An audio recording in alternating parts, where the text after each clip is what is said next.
പ്രാവശ്യം ഞാനിവിടെ വരുമ്പോൾ നിന്റെ കിരീടം ആരും എടുത്തുകൊള്ളാതിരിപ്പാൻ നിനക്കുള്ളത് പിടിച്ചുകൊള്ളണം എന്നുള്ള വചനത്തിൽ നിന്നായിരുന്നു. ഓരോ പ്രാവശ്യവും നൽകപ്പെടുന്ന തീമുകൾ ഒത്തിരി വ്യക്തിപരമായി പ്രാർത്ഥിക്കുവാനും വ്യക്തിപരമായി ചിന്തിക്കുവാനും ഏറ്റവും ഉപോത്ബലകമായിരിക്കുന്നതാണ്. ഈ തീം ഓർത്ത് ഞാൻ ദൈവത്തെ സ്തുതിക്കുന്നു. ദൈവമക്കൾ ഓരോരുത്തരും നിരന്തരമായി ദൈവവചനത്തിൻ്റെ ആഴങ്ങൾ കേൾക്കുന്നവരും അപ്പോൾ തന്നെ പരിശുദ്ധാത്മാവിൻ്റെ നിറവനുഭവിക്കുന്നവരുമാണ് എന്നുള്ളതോർത്ത് ദൈവത്തെ സ്തുതിക്കുന്നു.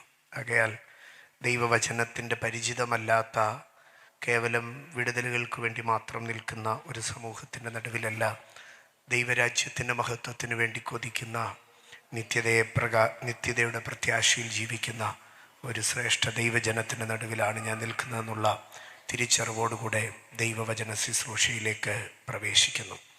യെശയ്യാപ്രവചനം 32-ാം അധ്യായം അതിൻ്റെ 18-ാം വാക്യത്തിലേക്ക് നമുക്ക് കടന്നു വരാം. യെശയ്യാപ്രവചനം 32-ാം അധ്യായം 18-ാം വാക്യം.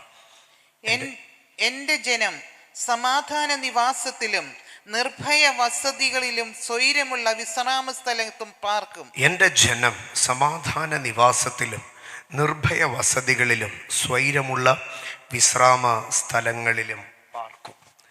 യെശയ്യാപ്രവചനം 32-ാം അധ്യായം നാം പഠിക്കുമ്പോൾ 28 തുടങ്ങി 35 വരെയുള്ള വ്യഥ അധ്യായങ്ങളുടെ, സങ്കട അധ്യായങ്ങളുടെ ഒരു ഭാഗമാണ്. 32-ാം അധ്യായത്തിലേക്ക് നാം കടന്നു വരുമ്പോൾ 32-ാം അധ്യായത്തിൻ്റെ 1 തുടങ്ങി 5 വരെയുള്ള വാക്യങ്ങളിൽ നീതിയോടുകൂടെ വാഴുന്ന ഒരു രാജാവിനെയും അവനോടുകൂടെ നിൽക്കുന്ന പ്രഭുക്കന്മാരെയും നമുക്ക് കാണുവാൻ കഴിയും. 1 തുടങ്ങി 5 വരെയുള്ള വാക്യങ്ങളിലേക്ക് കടന്നു വരുമ്പോൾ ആ 5 വരെയുള്ള വാക്യങ്ങളിൽ പ്രത്യേകിച്ച് 1-2-ാം വാക്യത്തിലേക്ക് വരുമ്പോൾ രാജാവ് നീതിയുള്ളവനാകുന്നു എന്ന് പറയുമ്പോൾ പ്രഭുക്കന്മാരുടെ അധികാരം എന്താകുന്നു എന്ന് 2-ാം വാക്യത്തിൽ പറയുകയാണ്. അതിൽ പറയുകയാണ്, വീശിയടിക്കുന്ന കൊടുങ്കാറ്റിൻ്റെ നടുവിൽ ഈ പ്രഭു ഒരു മറവായി നിൽക്കും. ജീവിതത്തിൻ്റെ പ്രതിസന്ധികളുടെ കാറ്റുകൾ എളിയവനെ തൂത്തുവാരിക്കൊണ്ടു പോകുമെന്ന് പറയുമ്പോൾ അഭിഷേകം ചെയ്യപ്പെട്ട പ്രഭു അതിൻ്റെ നടുവിൽ കയറി നിന്ന് ആ കാറ്റിൻ്റെ നടുവിൽ ബലഹീനപ്പെട്ടവന് ഒരു മറവായി നിൽക്കും. വീണ്ടും അടുത്തതായിട്ട് പറയുകയാണ്, പിശറിന് ഒരു സങ്കേതമായിരിക്കും, ഒരു ഷെൽട്ടർ പ്ലേസ് ആയിരിക്കും. വീണ്ടും അടുത്തതായിട്ട് പറയുകയാണ്, വരണ്ട നിലത്ത് ഒരു നീർത്തോട് പോലെയും ക്ഷീണമുള്ള ദേശത്ത് ഒരു വൻപാറയുടെ തണൽ പോലെയും ഇരിക്കും. ഒരുവൻ്റെ മേൽ അഭിഷേകം വീണ് കഴിഞ്ഞാൽ he shall be A hiding place. അവൻ കാറ്റടിക്കുമ്പോൾ ഒരു മറവിടമായിരിക്കും. ഏതു മനുഷ്യൻ്റെയും രഹസ്യങ്ങളെ അകത്തു വഹിച്ച്, ഏതു മനുഷ്യൻ്റെ ബലഹീനതകളെ അകത്തു വഹിച്ച് ശത്രുവിൻ്റെ കയ്യിൽ വിട്ടുകൊടുക്കാതെ ഒരു ഹൈഡിങ് പ്ലേസ് ആയിരിക്കും. 2, അവനൊരു ഷെൽട്ടറായിരിക്കും. 3, അവനൊരു നനവായിരിക്കും. ജീവിതത്തിൽ സീസണുകൾ, നദി നമുക്ക് ഏറ്റവും ആവശ്യം വരുന്നത് സീസണുകൾ മാറുമ്പോഴാണ്. നല്ല മഴക്കാലത്ത് ആരും നദിയിൽ വെള്ളമുണ്ടോ എന്ന് നോക്കത്തില്ല. നല്ല മഴക്കാലത്ത് ആർക്കും നദിയെ താല്പര്യമില്ല. എന്നാൽ വേനൽ വരുമ്പോൾ, വറ്റി വരളുമ്പോൾ, ജീവിതത്തിൻ്റെ കാലങ്ങൾ ദുർഘടമാകുമ്പോൾ ഈ നദി അനേകർക്ക് ആശ്വാസമാകും. ഒരഭിഷക്തൻ അവനൊരു ഹൈഡിങ് പ്ലേസാണ്. ഒരഭിഷക്തൻ അവനൊരു ഷെൽട്ടറാണ്. ഒരഭിഷക്തൻ അവനൊരു നദിയാണ്, അവനൊരു റിവറാണ്. 4-മതായി പറയുകയാണ്, അവൻ ഉറപ്പുള്ള പാറയുടെ തണൽ പോലെ നിൽക്കും. ഉറപ്പുള്ള പാറയുടെ തണൽ. എന്താണ് പാറയുടെ തണൽ എന്നറിയാമോ? പാറ വെയിലടിക്കുമ്പോൾ ഏറ്റവും ചുട്ടുപൊള്ളുന്നത് ഏതാണെന്നറിയാമോ? ഈ പാറയാണ്. വെയിലടിക്കുമ്പോൾ ഏറ്റവും ഹീറ്റിന് പ്രോണായി നിൽക്കുന്നത്, ചൂടിന് ഏറ്റവും അടിക്കുന്നത് പാറയിലാണ്. പക്ഷെ ആ പാറയുടെ പിറകിൽ നിന്ന് കഴിഞ്ഞാൽ എന്താണെന്നറിയാമോ? ഒരു ഭയങ്കര തണലാണ്. ഇതാണ് ഒരു അഭിഷക്തൻ. ജീവിതത്തിൻ്റെ അഗ്നി ചൂളകളിൽ കൂടെ കടന്നു പോകുമ്പോൾ അവൻ്റെ അകം വെന്തുരുകും. ശുശ്രൂഷയുടെ പ്രതികൂലങ്ങൾക്കകത്ത്, സാത്താന്യ പൈശാചിക പോരാട്ടങ്ങൾക്കകത്ത് അവൻ അടിക്കുന്ന വെയിലിനകത്തിങ്ങനെ ചുട്ടുപൊള്ളും. പക്ഷെ അവൻ്റെ പുറകിൽ നിൽക്കുന്നവൻ അവൻ എന്തു നൽകും? ഒരു തണൽ നൽകും. ഒരു രാജാവ് നീതിയോടെ വാഴും. അവൻ്റെ പ്രഭുക്കന്മാർ ന്യായത്തോടെ അധികാരം നടത്തും. അവനൊരു മറവിടമായിരിക്കും, അവനൊരു സങ്കേതമായിരിക്കും, അവനൊരു നദിയായിരിക്കും, അവൻ ഒരു തണലായിരിക്കും. ഇന്ന് രാത്രി പകൽക്കാലം ഈ ഉപവാസ പ്രാർത്ഥനകൾക്കകത്ത് നമ്മുടെ കുടുംബങ്ങൾക്ക് വേണ്ടി, ദേശത്തിനു വേണ്ടി നാം പ്രാർത്ഥിക്കുമ്പോൾ, നീ അഭിഷേകം ചെയ്യപ്പെട്ട ഒരു പ്രഭുവാണ്, നിനക്ക് നീതിയുള്ള ഒരു രാജാവുണ്ട്. നിന്റെ മേൽ കിടക്കുന്ന അഭിഷേകം സങ്കടത്തിൻ്റെയും യാചനയുടെയും അടിമത്വത്തിൻ്റെതുമല്ല. അബ്ബാ പിതാവേ എന്ന് വിളിക്കുന്ന പുത്രത്വത്തിൻ്റെ ആത്മാവിനെ നിന്റെ മേൽ നൽകുമ്പോൾ, വെളിപ്പാട് പുസ്തകം പറയുകയാണ്, നീ ഗോത്രങ്ങൾ, ഭാഷകൾ, ജാതികൾ, വംശങ്ങളിൽ നിന്നുള്ളവരെ ദൈവത്തിനായി വിലയ്ക്ക് വാങ്ങി, അവർ ഭൂമിയിൽ വാഴുന്നു എന്നൊരു പുതിയ പാട്ട്. ഇന്ന് പകൽക്കാലം അഭിഷേകം ചെയ്യപ്പെട്ട പ്രഭു ജനമേ, ഞാൻ നിങ്ങളോട് പറയട്ടെ, നിങ്ങൾ ഒരു മറവിടമാണ്, നിങ്ങളൊരു സങ്കേതമാണ്. അല്ല, നമ്മളൊരു മറവിടമാണ്, നമ്മളൊരു സങ്കേതമാണ്, നമ്മളൊരു നദിയാണ്, നമ്മളൊരു തണലാണ്. 1 തുടങ്ങി 5 വരെയുള്ള വാക്യങ്ങൾ ആ ദൈവരാജ്യത്തിൻ്റെ മഹത്വത്തെ ആണ് കാണിക്കുന്നത്. എന്നാൽ 6 തുടങ്ങി 8 വരെ ഞാൻ വിശദീകരിക്കുന്നില്ല. 6 തുടങ്ങി 8 വരെയുള്ള വാക്യങ്ങൾ പാപമുള്ള തലമുറയാണ് പ്രതിപാദിക്കുന്നത്. 6 തുടങ്ങി 8 വരെയുള്ള വാക്യങ്ങൾ പാപമുള്ള തലമുറയെ, ഞാനത് വായിക്കുന്നില്ല. എന്നാൽ 9 തുടങ്ങി 14 വരെയുള്ള വാക്യങ്ങൾ ഒരു സ്ലോത്ത്ഫുൾ ജനറേഷൻ, മടി പിടിച്ച ഉദാസീനമായിരിക്കുന്ന ഒരു തലമുറയാണ് കാണിക്കുന്നത്. ഞാൻ ഇന്ന് പകൽക്കാലം അതൊന്ന് പറഞ്ഞിട്ട് മുമ്പോട്ട് പോകട്ടെ. നമ്മൾ മദ്യപിക്കുന്നില്ല, വെറിക്കൂത്തിന് പോകുന്നില്ല, സിനിമ കാണുന്നില്ല, അല്ലെങ്കിൽ അസഭ്യം പറയുന്നില്ല, നാട്ടിൽ കലഹമുണ്ടാക്കുന്നില്ല. അതുകൊണ്ട് നാം പൂർണ്ണരായി തീരുന്നില്ല, നീതിമാന്മാരായി തീരുന്നില്ല. പാപം പോലെ അല്ലെങ്കിൽ അകൃത്യം ചെയ്യുന്നത് പോലെ തന്നെ അതുപോലെ ശക്തമായിരിക്കുന്ന വിഷയമാണ് ആത്മീയ ജീവിതത്തിലെ ഉദാസീനത, ആത്മീയ ജീവിതത്തിലെ മടി എന്ന് പറയുന്നത്. അതുകൊണ്ടാണ് പ്രവാചകനായ ശമൂവേൽ പറഞ്ഞു, ഞാൻ പാപം ചെയ്യണമെങ്കിൽ ആരെങ്കിലും പോയി തല്ലിയാലല്ല എൻ്റെ പേരിൽ അത് പാപമായി കണക്കിടുന്നത്, ആരുടെയെങ്കിലും അടുക്കൽ പോയി വഴക്കുണ്ടാക്കിയാലല്ല എൻ്റെ മേളിൽ അത് പാപമായി കണക്കിടുന്നത്. ഞാൻ നിങ്ങൾക്ക് വേണ്ടി പ്രാർത്ഥിക്കാതിരുന്നാൽ എൻ്റെ പ്രാർത്ഥനാ ജീവിതത്തിൻ്റെ ഉദാസീനതയും എൻ്റെ ആത്മീയ ജീവിതത്തിൻ്റെ ഉദാസീനതയുമായിരിക്കും എൻ്റെ മേൽ പാപമായി കണക്കിടപ്പെടുന്നത്. അപ്പോൾ ഒരു മനുഷ്യൻ കൃത്യവിലോപവും അകൃത്യവും പാപമാണ്, കൃത്യവിലോപവും പാപമാണ്, അകൃത്യവും പാപമാണ്, കൃത്യവിലോപവും പാപമാണ്. ചെയ്യേണ്ടത് ചെയ്യാതിരിക്കുന്നത് പാപമാണ്. ഒരുപക്ഷെ അത് സാമൂഹിക കടപ്പാടായിരിക്കാം, ഒരുപക്ഷെ അത് മനസാക്ഷി നിന്നെ ഉണർത്തുന്നതായിരിക്കാം, ഒരുപക്ഷെ പരിശുദ്ധാത്മാവോ ദൈവദാസന്മാരോ പ്രബോധിപ്പിക്കുന്നതായിരിക്കാം, ഒരുപക്ഷെ വചനത്തിൻ്റെ പ്രമാണത്തിനകത്ത് നിൽക്കുന്നതായിരിക്കാം. അത് പ്രവർത്തിക്കേണ്ടത് നിശ്ചയം നിർണയമാണ്. നമ്മൾ ചില വിഷയങ്ങളൊക്കെ അത് പ്രമാണമാണോ എന്ന് ചോദിക്കും. ഉദാഹരണമായി പറഞ്ഞാൽ ദശാംശം പഴയ നിയമത്തിൻ്റെതാണ്, ദശാംശം പുതിയ നിയമത്തിൽ ഇല്ല, അതുകൊണ്ട് അതിനെക്കുറിച്ച് പ്രസംഗിക്കരുത്, പഠിപ്പിക്കരുതെന്നൊക്കെ പറയും. അത് പഠിപ്പിക്കുന്നോ പ്രസംഗിക്കുന്നോ എന്നുള്ളതിനെക്കാട്ടിലും മുൻപേ ഞാനൊരു കാര്യം പറയട്ടെ. ദശാംശം ന്യായപ്രമാണത്തിൻ്റെ പ്രമാണമല്ല. ന്യായപ്രമാണത്തിൻ്റെ പ്രമാണം ദശാംശമാകുന്നതിന് മുന്നമേ, ന്യായപ്രമാണം സ്ഥാപിക്കപ്പെടുന്നതിന് മുന്നമേ, മനസാക്ഷി യുഗത്തിൽ ജീവിച്ചിരുന്ന ഭക്തനായിരിക്കുന്ന അബ്രഹാം തൻ്റെ ജീവിതത്തിൻ്റെ യുദ്ധം ജയിച്ച് മടങ്ങി വരുമ്പോൾ ശാവേത്താൽ വഴി തന്നെ എതിരേൽക്കാൻ അപ്പവും വീഞ്ഞുമായി കടന്നു വരുന്ന മൽക്കീസദേക്കിന് കൊണ്ടുപോയി ദശാംശം കൊടുത്തു. സീനായി മലയിലെ ന്യായപ്രമാണ പുസ്തകം വായിച്ചിട്ടല്ല ദശാംശം കൊടുത്തു തുടങ്ങിയത്. പകരം ദശാംശം എന്ന വാക്ക് മൽക്കീസദേക്കിൻ്റെ മുമ്പിലാണ് പറയുന്നത്. എന്നാൽ ഏറിയ കാലങ്ങൾക്ക് ശേഷം എബ്രായ ലേഖനത്തിൽ പറയുകയാണ്, അബ്രാം മൽക്കീസദേക്കിന് ദശാംശം കൊടുത്തു. അന്ന് അവൻ്റെ കടിപ്രദേശത്തിൽ ഉണ്ടായിരുന്ന ലേവി ഇപ്പോൾ തിരികെ ദശാംശം വാങ്ങുന്നു എന്ന്. എത്ര മനോഹരമായിട്ടാണ് കാര്യങ്ങളെ അപ്പോസ്തലൻ അവതരിപ്പിക്കുന്നത്. അപ്പോൾ ഞാൻ പറഞ്ഞു വന്നത്, മനസാക്ഷിയാണ് അബ്രാമിൻ്റെ അടുക്കൽ ദശാംശം കൊടുക്കുവാൻ പറഞ്ഞത്. പിന്നീട് ദൈവം അബ്രാമിൻ്റെ മനസാക്ഷിയുടെ ബോധ്യത്തെ ദൈവം പിന്നീട് എന്താക്കി തീർത്തെന്നറിയാമോ? അബ്രാമിൻ്റെ മക്കൾക്ക് ഒരു നിയമമാക്കി കൊടുത്തു. അബ്രാമിൻ്റെ മക്കൾക്കൊരു നിയമമാക്കി കൊടുത്തു. അപ്പോൾ അതാണ് ഞാൻ പറഞ്ഞു വന്നത്.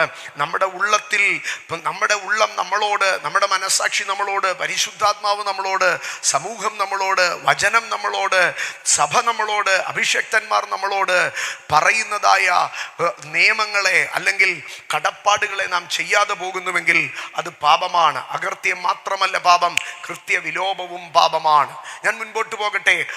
ആകയാൽ അവിടെ സ്ലോത്ത്ഫുൾ ജനറേഷൻ, ചിന്തയില്ലാത്തവർ, ഉത്തരവാദിത്തമില്ലാത്തവരെ അവിടെ ശാസിക്കുകയാണ്. എന്നാൽ 14-ാം വാക്യം വരെ ചിന്തയില്ലാത്ത മനുഷ്യരുടെ നിർവിചാരത്വങ്ങളെ ശാസിക്കുന്ന ആ പ്രവാചകൻ അതിൻ്റെ 15-ാം വാക്യത്തിലേക്ക് വരുമ്പോൾ പറയുകയാണ്, എല്ലാ പ്രശ്നങ്ങളും ഒരു ദിവസം തീരും. എല്ലാ പ്രശ്നങ്ങളും ഒരു നിമിഷം കൊണ്ട് തീരും. എപ്പോഴാണ് ഈ പ്രശ്നങ്ങൾ മുഴുവൻ നിൽക്കുന്നതെന്നറിയാമോ? ഉയരത്തിൽ നിന്ന് ആത്മാവിനെ നമ്മുടെ മേൽ പകരുവോളം തന്നെ. Until the spirit B poured, until അവിടം വരെ മാത്രമേ ഈ പ്രശ്നങ്ങൾ മുഴുവനും നിൽക്കത്തുള്ളൂ. എന്ന് പറഞ്ഞാൽ പരിശുദ്ധാത്മാവ് പകരപ്പെട്ട് കഴിഞ്ഞാൽ കളറ് മാറും, പരിശുദ്ധാത്മാവ് പകരപ്പെട്ട് കഴിഞ്ഞാൽ പിക്ചറ് മാറും, പരിശുദ്ധാത്മാവ് ഇടപെട്ട് കഴിഞ്ഞാൽ വിഷയം മാറും. അണ്ടിൽ ദ സ്പിരിറ്റ്, പരിശുദ്ധാത്മാവിന്റെ മാനിഫെസ്റ്റേഷൻ, പരിശുദ്ധാത്മാവിന്റെ പകർച്ച, പരിശുദ്ധാത്മാവിന്റെ ഇടപെടൽ, അത് സംഭവിക്കും വരെ മാത്രമേ ഉള്ളൂ. നിനക്കെതിരായ ശത്രുവിന്റെ കളി, നിനക്കെതിരായ കഷ്ടതകൾ, നിനക്കെതിരായ ദുര്യോഗങ്ങൾ, നിനക്കെതിരായ പൈശാചിക അധികാരങ്ങൾ, അണ്ടിൽ ദ സ്പിരിറ്റ് മാനിഫെസ്റ്റേഷൻ, പരിശുദ്ധാത്മാവ് പകരപ്പെടുന്നിടം വരെ, പരിശുദ്ധാത്മാവ് വെളിപ്പെടുന്നിടം വരെ പിശാച് വാലിട്ടാട്ടിയേക്കാം. പക്ഷേ പരിശുദ്ധാത്മാവിന്റെ പകർച്ചയുടെ മുൻപാകെ കാര്യങ്ങൾ തിരിയുവാൻ തുടങ്ങും. പരിശുദ്ധാത്മാവ് പകരുവോളം തന്നെ. ഇനിയും അവിടെ ഒരു വാക്ക് പറയുന്നത് നിങ്ങൾ ശ്രദ്ധിക്കണം. ഉയരത്തിൽ നിന്ന് ആത്മാവിനെ നമ്മുടെ മേൽ പകരുവോളം തന്നെ. ഞാൻ ഇന്ന് എൻ്റെ ദൈവമക്കളുടെ അടുക്കൽ പറയട്ടെ, നമ്മൾ എപ്പോഴും പ്രാർത്ഥിക്കും, കർത്താവെ ദേശത്തിൽ ഒരു ഉണർവ് അയക്കണം, സഭകളിൽ ഒരു ഉണർവ് അയക്കണം, യൗവനക്കാരിൽ ഒരു ഉണർവ് അയക്കണം, കർത്താവെ വടക്കേ ഇന്ത്യയിൽ ഒരു ഉണർവ് അയക്കണം, കർത്താവെ ആഫ്രിക്കയിൽ ഉണർവ് അയക്കണം. പക്ഷെ പ്രവാചകൻ പറയുകയാണ്, പരിശുദ്ധാത്മാവ് എവിടെയാണ് പകരപ്പെടേണ്ടത്? അത് എൻ്റെ മേൽ പകരപ്പെടണം, എൻ്റെ മേൽ പകരപ്പെടണം, എൻ്റെ മേൽ പകരപ്പെടണം. നമ്മുടെ കുടുംബത്തിൽ നമ്മൾ പറയും, കർത്താവെ അവനൊന്ന് അഭിഷേകം പ്രാപിച്ചെങ്കിൽ പ്രശ്നം തീർന്നേനെ, കർത്താവെ അവളുടെ മേൽ ഒരു ആത്മപകർച്ച ഉണ്ടെങ്കിൽ, നോ നോ നോ, എൻ്റെ മേലിറങ്ങുന്ന അഭിഷേകം എൻ്റെ വീടിൻ്റെ ഗതിയെ ചലിപ്പിക്കുമെന്ന്. എൻ്റെ മേൽ ആമേൻ, transformation by the spirit of God. പരിശുദ്ധാത്മാവിന്റെ പ്രത്യക്ഷതയ്ക്ക് അനന്തരം, പകർച്ചയ്ക്ക് അനന്തരം 16 തുടങ്ങി 19 വരെയുള്ള 20 വരെയുള്ള വാക്യങ്ങളിലേക്ക് കടന്നു വരുമ്പോൾ അസാധ്യങ്ങൾ സാധ്യമായി മാറുകയാണ്. ഇതാണ് 32-ാം അധ്യായത്തിന്റെ ഒരു ലഘുവായ ഭാഗം. രാജാവ് നീതിയോടെ വാഴുമ്പോൾ ന്യായത്തോടെ പ്രഭുക്കന്മാർ അധികാരം നടത്തുന്ന ദൈവരാജ്യം, പാപം വഷളാക്കുന്ന തലമുറ, ഉദാസീനതയിൽ ഉലഞ്ഞു പോകുന്ന തലമുറ, പരിശുദ്ധാത്മാവിനാൽ രൂപാന്തരപ്പെടുന്ന തലമുറ.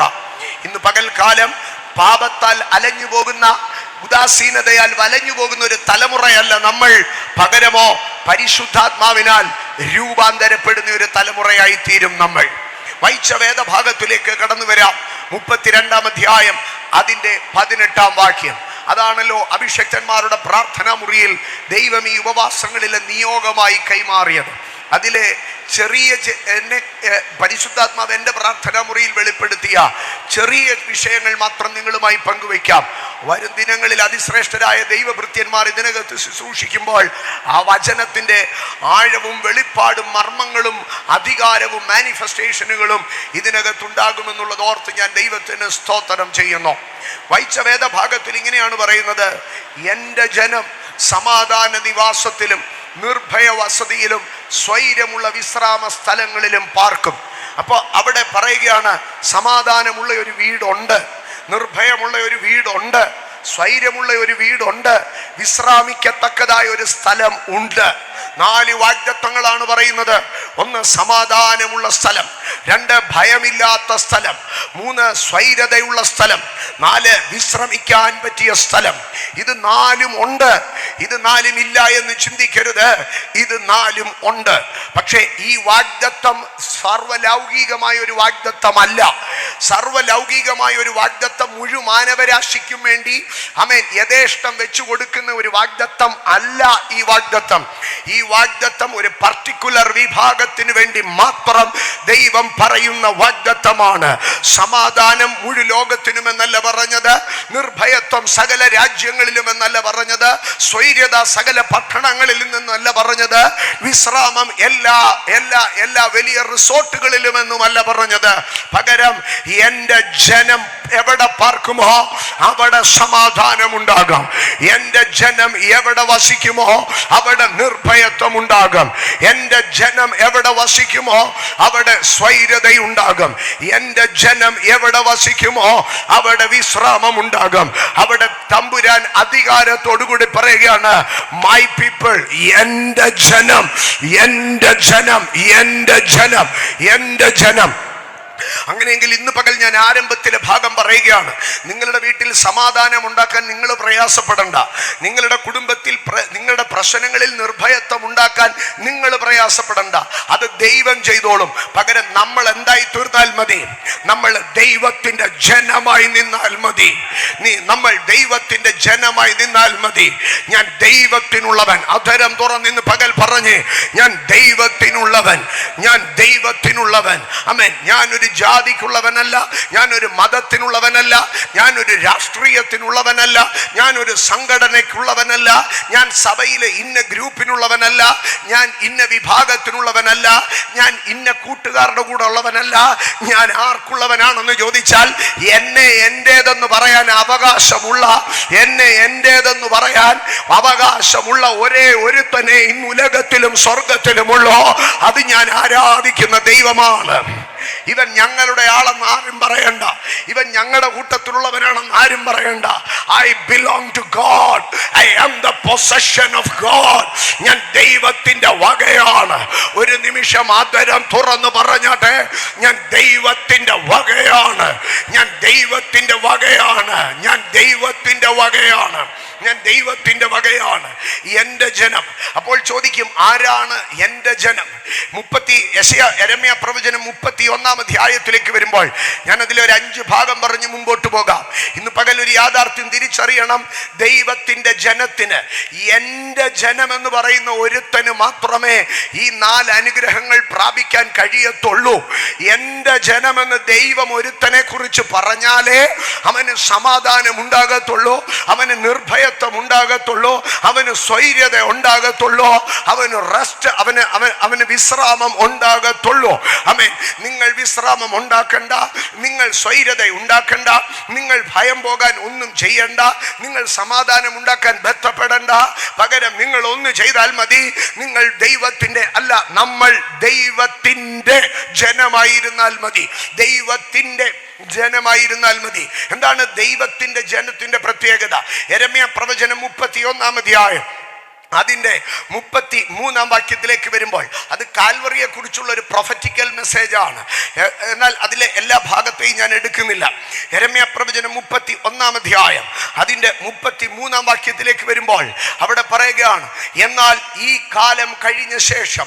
അന്ന് ഈ കാലം എന്ന് പറയുന്നത് പഴയ നിയമ കാലഘട്ടത്തെയാണ് സൂചിപ്പിക്കുന്നത്. ഈ കാലം കഴിഞ്ഞ ശേഷം ഞാൻ ഇസ്രായേൽ ഗ്രഹത്തോട് ചെയ്യുവാനിരിക്കുന്ന നിയമം ഇങ്ങനെയാകുന്നു എന്ന് പറഞ്ഞാൽ പഴയ നിയമം മാറിപ്പോയിട്ട് പുതിയ നിയമം ചെയ്യും. ഞാൻ എൻ്റെ ന്യായപ്രമാണം 2 കൽപ്പലകകളിൽ എഴുതി മോശയുടെ കയ്യിൽ കൊടുക്കുമെന്നല്ല പറഞ്ഞത്. ഞാൻ എൻ്റെ ന്യായപ്രമാണം അവരുടെ ഉള്ളിലാക്കി അവരുടെ ഹൃദയങ്ങളിൽ എഴുതും. ആമേൻ. ഞാൻ ന്യായപ്രമാണം എഴുതി അവരുടെ കൈകളിൽ കൊടുക്കുമെന്നല്ല, ഞാൻ ന്യായപ്രമാണം അവരുടെ ഹൃദയങ്ങളിൽ എഴുതി അവരുടെ ഉള്ളിൽ കൊടുക്കും. ആമേൻ. ആമേൻ. മോശ ന്യായപ്രമാണം 10 കൽപ്പനകളെ കൽപ്പലകകളിൽ എഴുതി. മോശ ന്യായപ്രമാണം പുസ്തകത്തിൽ എഴുതി. അത് ജനത്തെ വായിച്ചു കേൾപ്പിച്ചോ, ചോര തളിച്ചത് സൂക്ഷിച്ചു വെച്ചോ. ആമേൻ. എന്നാൽ പഴയ നിയമ കാലഘട്ടം കഴിയുമ്പോൾ കർത്താവ് പറയുകയാണ്, ഈ കാലം കഴിഞ്ഞ ശേഷം ഞാൻ എൻ്റെ ന്യായപ്രമാണം ഒരു പുസ്തകത്തിൽ എഴുതിയോ കൽപ്പലകയിൽ എഴുതിയോ അല്ല, അവൻ്റെ മാംസ പലകയ്ക്കകത്ത് ഞാൻ എഴുതി എൻ്റെ പ്രമാണം ഞാൻ അവൻ്റെ അകത്താക്കും. എൻ്റെ പ്രമാണം അവരുടെ ഹൃദയങ്ങളിൽ എഴുതാം. ആ ഹൃദയത്തിൽ എൻ്റെ വചനം എഴുതപ്പെട്ട് കഴിഞ്ഞാൽ, ഹൃദയങ്ങളിൽ എൻ്റെ വചനം കയറി കഴിഞ്ഞാൽ പിന്നെ അവൻ ആർക്കുള്ളവനായിരിക്കും? അവൻ ദൈവത്തിനുള്ളവനായിരിക്കും. ഇന്ന് പകൽക്കാലം ഞാൻ പറയട്ടെ, ബൈബിൾ എടുത്തുകൊണ്ട് നടക്കുന്നവനല്ല ദൈവത്തിനുള്ളവനാകുന്നത്. ഇതിനകത്തുള്ളത് ഇതിനകത്തായി തീരണം. ആമേൻ. ഇതിനകത്തുള്ളത് ഇതിനകത്തായി തീരണം. ഇതിനകത്തുള്ളത് ഇതിനകത്തായി തീരണം. ഇതിനകത്തുള്ളത് ഇതിനകത്തായി തീരണം. ഒരു നിമിഷം ബൈബിളുകളെ കരങ്ങളിൽ എന്തിയൊന്ന് പ്രാർത്ഥിച്ചാട്ട്, കർത്താവെ ഇതെന്റെ ഹൃദയത്തിലാക്കി തരണമേ, ഇതെന്റെ ഹൃദയത്തിലാക്കി തരണമേ. കർത്താവെ വർഷം കുറേയായി ഞാൻ ഇത് എടുത്തോണ്ട് നടക്കാൻ തുടങ്ങിയിട്ട്, പക്ഷെ അത് പോരെന്റെ അപ്പായേ, ഇതെന്റെ ഹൃദയത്തിലാക്കി തരണമേ. അങ്ങയുടെ കൽപ്പനകൾ, അങ്ങയുടെ ഉപദേശങ്ങൾ, അങ്ങയുടെ വചനങ്ങൾ, അങ്ങയുടെ പ്രമാണങ്ങൾ അതെന്റെ ഹൃദയത്തിലാക്കി തരണമേ. കണ്ടോ, ദൈവത്തിന്റെ വചനം ആരുടെ അകത്ത് കിടക്കുന്നോ അവൻ ദൈവത്തിനുള്ളവനായി മാറ്റപ്പെടും. ആമേൻ. ഇന്ന് പകൽ ഞാൻ പറയട്ടെ, മനുഷ്യൻ പറഞ്ഞ ശാപവാക്കുകളെ ഉള്ളിൽ വെച്ചുകൊണ്ട് നടക്കുന്നവനല്ല, പിശാചിന്റെ നിയമങ്ങളെ ഉള്ളിൽ വെച്ച് നടക്കുന്നവനല്ല, ലോകത്തിന്റെ ഫിലോസഫിയെ അകത്ത് വെച്ചുകൊണ്ട് നടക്കുന്നവനല്ല. ആമേൻ. ആധുനികതയുടെ നാഗരികതയുടെ മാറ്റങ്ങളെ ഹൃദയത്തിൽ വെച്ചുകൊണ്ട് നടക്കുന്നവനല്ല, കയ്പ് ഹൃദയത്തിൽ വെച്ചുകൊണ്ട് നടക്കുന്നവനല്ല, വെറുപ്പും വിദ്വേഷവും ഇന്നലെയുടെ മുറിവുകളും ഹൃദയത്തിൽ വെച്ചുകൊണ്ട് നടക്കുന്നവനല്ല. പകരം എന്റെ വചനം, എന്റെ പ്രമാണം അവരുടെ ഉള്ളിലാക്കി അത് ഞാൻ അവരുടെ ഹൃദയത്തിൽ എഴുതും. ആമേൻ. നമ്മുടെ നാട്ടിലൊക്കെ പറയുന്ന ഒരു ഭാഗമുണ്ട്, നീ പറഞ്ഞതൊന്നും ഞാൻ മറന്നിട്ടില്ല, എല്ലാം എൻ്റെ ഹൃദയത്തിലുണ്ട്. അവരും ഇവരും പറഞ്ഞതൊക്കെ ഹൃദയത്തിൽ വെച്ചാൽ നീ ദൈവത്തിന്റെ ജനമാകത്തില്ല. ഇന്ന് പകൽ പറഞ്ഞാട്ടെ, അവരും ഇവരും പറഞ്ഞതൊന്നും എൻ്റെ ഹൃദയത്തിൽ ഇല്ലെന്ന് പറഞ്ഞേ, അവരും ഇവരും പറഞ്ഞതൊന്നും ഹൃദയത്തിലില്ല. ആ ശാപവാക്കുകൾ എൻ്റെ ഹൃദയത്തിൽ ഇല്ല. ആമേൻ. ആ പരിഹാസവാക്കുകൾ എൻ്റെ ഹൃദയത്തിൽ ഇല്ല. ആ വിമർശനങ്ങൾ എൻ്റെ ഹൃദയത്തിൽ ഇല്ല. ആ കുത്തുവാക്കുകൾ എൻ്റെ ഹൃദയത്തിൽ ഇല്ല. പകരം എൻ്റെ ഹൃദയത്തിൽ ഇപ്പൊ ഒന്നേ ഉള്ളൂ, അവൻ എന്നോട് പറഞ്ഞ വാഗ്ദത്തം, അവൻ എന്നോട് ചെയ്ത നിയമ, അവൻ എന്നോട് പറഞ്ഞ കൽപ്പനകൾ, അവൻ എൻ്റെ മേൽ പറഞ്ഞ നിയോഗ, അവൻ എന്നോട് പറഞ്ഞത്. Holy spirit. ആമേൻ. ഇനി അടുത്ത ഒരു പ്രത്യേകത എന്താണെന്നറിയാമോ? ആമേൻ. ന്യായപ്രമാണം, വചനം അകത്ത് വന്നു കഴിഞ്ഞാൽ ഒരു ബൈബിൾ സ്നേഹിക്കുന്ന, ഞാൻ ബൈബിൾ എന്ന് നമുക്ക് മനസ്സിലാകുന്ന ഭാഷ പറയുകയാണ്, വചനം സ്നേഹിക്കുന്ന, വചനം നിരന്തരം വായിക്കുന്ന, വചനത്തെ ഉൾക്കൊള്ളുന്ന ഒരു കുടുംബത്തിന്റെ പ്രത്യേകത എന്താണെന്നറിയാമോ? അടുത്ത വാക്യം ഒന്ന് വായിച്ചേ. ഹൃദയത്തിനകത്ത് വചനം എഴുതിയാലുള്ള പ്രത്യേകത. അടുത്ത വാക്യം. ആമേൻ. ഇനി അവരിൽ ആരും തന്റെ കൂട്ടുകാരനെയും തന്റെ സഹോദരനെയും യഹോവയെ അറിയുക എന്ന് ഉപദേശിക്കുകയില്ല. ആമേൻ. ഒരു റെഗുലർ ബൈബിൾ റീഡിംഗ് ഉള്ള, ഒരു റെഗുലർ ബൈബിൾ മെഡിറ്റേഷൻ ഉള്ള, ഒരു റെഗുലർ ബൈബിൾ സ്റ്റഡിയിങ് ഉള്ള ഒരു കുടുംബത്തിനകത്ത് രാവിലെ ഉറക്കം എഴുന്നേറ്റ് വരുമ്പോ അടുത്ത മുറി ചെന്ന് വഴക്കുണ്ടാക്കേണ്ടി വരത്തില്ല, പിള്ളാരെ ഇട്ട് വളയ്ക്കേണ്ടി വരത്തില്ല, കുടുംബത്തെ തിരിക്കേണ്ടി വരത്തില്ല. ആമേൻ. അവിടെ ഉപദേശിക്കേണ്ടി വരികയില്ല. ആമേൻ. അവർ ടീച്ചറാകേണ്ടി വരത്തില്ല. എന്നിട്ട് അടുത്തത് പറയുകയാണ്, അവർ ആബാലവൃദ്ധം എല്ലാവരും എന്നെ അറിയും. വചനം അകത്ത് കയറിയാൽ നമ്മൾ ആരെ അറിയും? വചനം അകത്ത് കയറിയാൽ ദൈവത്തെ അറിയും. ഇന്ന് പകൽ നീ എത്രത്തോളം വേർഡിനകത്ത് ഇമ്മേഴ്സ് ആകുന്നോ, എത്രത്തോളം വേർഡിനകത്ത് നീ ഇരിക്കുന്നോ, അത്രത്തോളം നീ ദൈവത്തെ അറിയോ, അവന്റെ ശക്തിയെ അറിയോ, അവന്റെ മഹത്വത്തെ അറിയോ, അവന്റെ കൃപയെ അറിയോ, അവന്റെ വിടുതലുകളെ അറിയോ, അവന്റെ തേജസ്സിനെ അറിയും. Los Mehenia Lasania Lakor Mehenia Abesh Mahonia. എൻ്റെ സഹോദരങ്ങളെ, നമ്മൾ മിഡ് ഇയറിൽ നിൽക്കുകയാണ്. ഒരു വർഷത്തിന്റെ 6ാം മാസത്തിലേക്ക് നമ്മൾ കയറുകയാണ്. ആമേൻ. ഇനി നമ്മുടെ മുമ്പിലുള്ള ഈ 7 മാസങ്ങൾ വെച്ച്, ആമേൻ, ഇതുവരെയും നിങ്ങൾ ബൈബിൾ റീഡിംഗ് ആരംഭിച്ചിട്ടില്ലെങ്കിൽ ഈ ഡിസംബർ 31-നകത്ത് ഇത് മുഴുവനും, ഇതിലെ ഓരോ അക്ഷരങ്ങളിലും എൻ്റെ കണ്ണുപതിയും, ഇതിലെ ഓരോ അക്ഷരങ്ങളിലും എൻ്റെ കണ്ണുപതിയും, ഇതിലെ ഓരോ താളുകളിലും എൻ്റെ വിരലുകൾ ഓടും. ലാംസിയ പ്രമാജാനിയ ലാസിയ പ്രബസ്മതോനിയ. ആമേൻ. ആമേൻ. Separated time for Bible reading. രാത്രിയിൽ കിടക്കുന്നതിന് മുന്നമേ 1 മണിക്കൂർ ബൈബിൾ വായിക്കാൻ മാറ്റിവെക്കാമോ? രാവിലെ എഴുന്നേൽക്കുമ്പോൾ ഒരു അരമണിക്കൂർ ബൈബിൾ വായിക്കാൻ മാറ്റിവെക്കാമോ? ഈ ഉപവാസ പ്രാർത്ഥനയിൽ ഒരു തീരുമാനമെടുക്ക്. ആമേൻ. എനിക്ക് ദൈവത്തെ അറിയണോ, അവന്റെ വിടുതലുകൾ അറിയണോ, അവന്റെ അത്ഭുതങ്ങൾ അറിയണോ, അവന്റെ വീര്യപ്രവർത്തികൾ അറിയണോ. എനിക്ക് അവനെ ഒന്നുകൂടെ ഇന്റിമേറ്റ് ആയിട്ട് എനിക്ക് അവനെ ഒന്ന് അറിയണോ, അവനെ ഒന്ന് അറിയണോ. അതിനെന്ത് ചെയ്യണോ? എനിക്ക് ദൈവത്തിന്റെ വചനം എൻ്റെ അകത്തു കയറണം. ദൈവത്തിന്റെ വചനം എൻ്റെ അകത്തു കയറണം. വചനം അകത്ത് കയറി കഴിഞ്ഞാൽ ദൈവം ആരാന്നറിയും. ആമേൻ. വചനം അകത്ത് കയറിയാൽ ദൈവം ആരാന്ന് അറിയാൻ തുടങ്ങും. ആമേൻ. നമ്മൾ പലരുടെ അടുക്കലും പറയും അവനാരാന്ന് എനിക്ക് നന്നായിട്ട് അറിയാം. പക്ഷെ വചനം അകത്ത് കയറി കഴിഞ്ഞാൽ അവനാരാന്ന് നമ്മൾ അറിയണ്ട.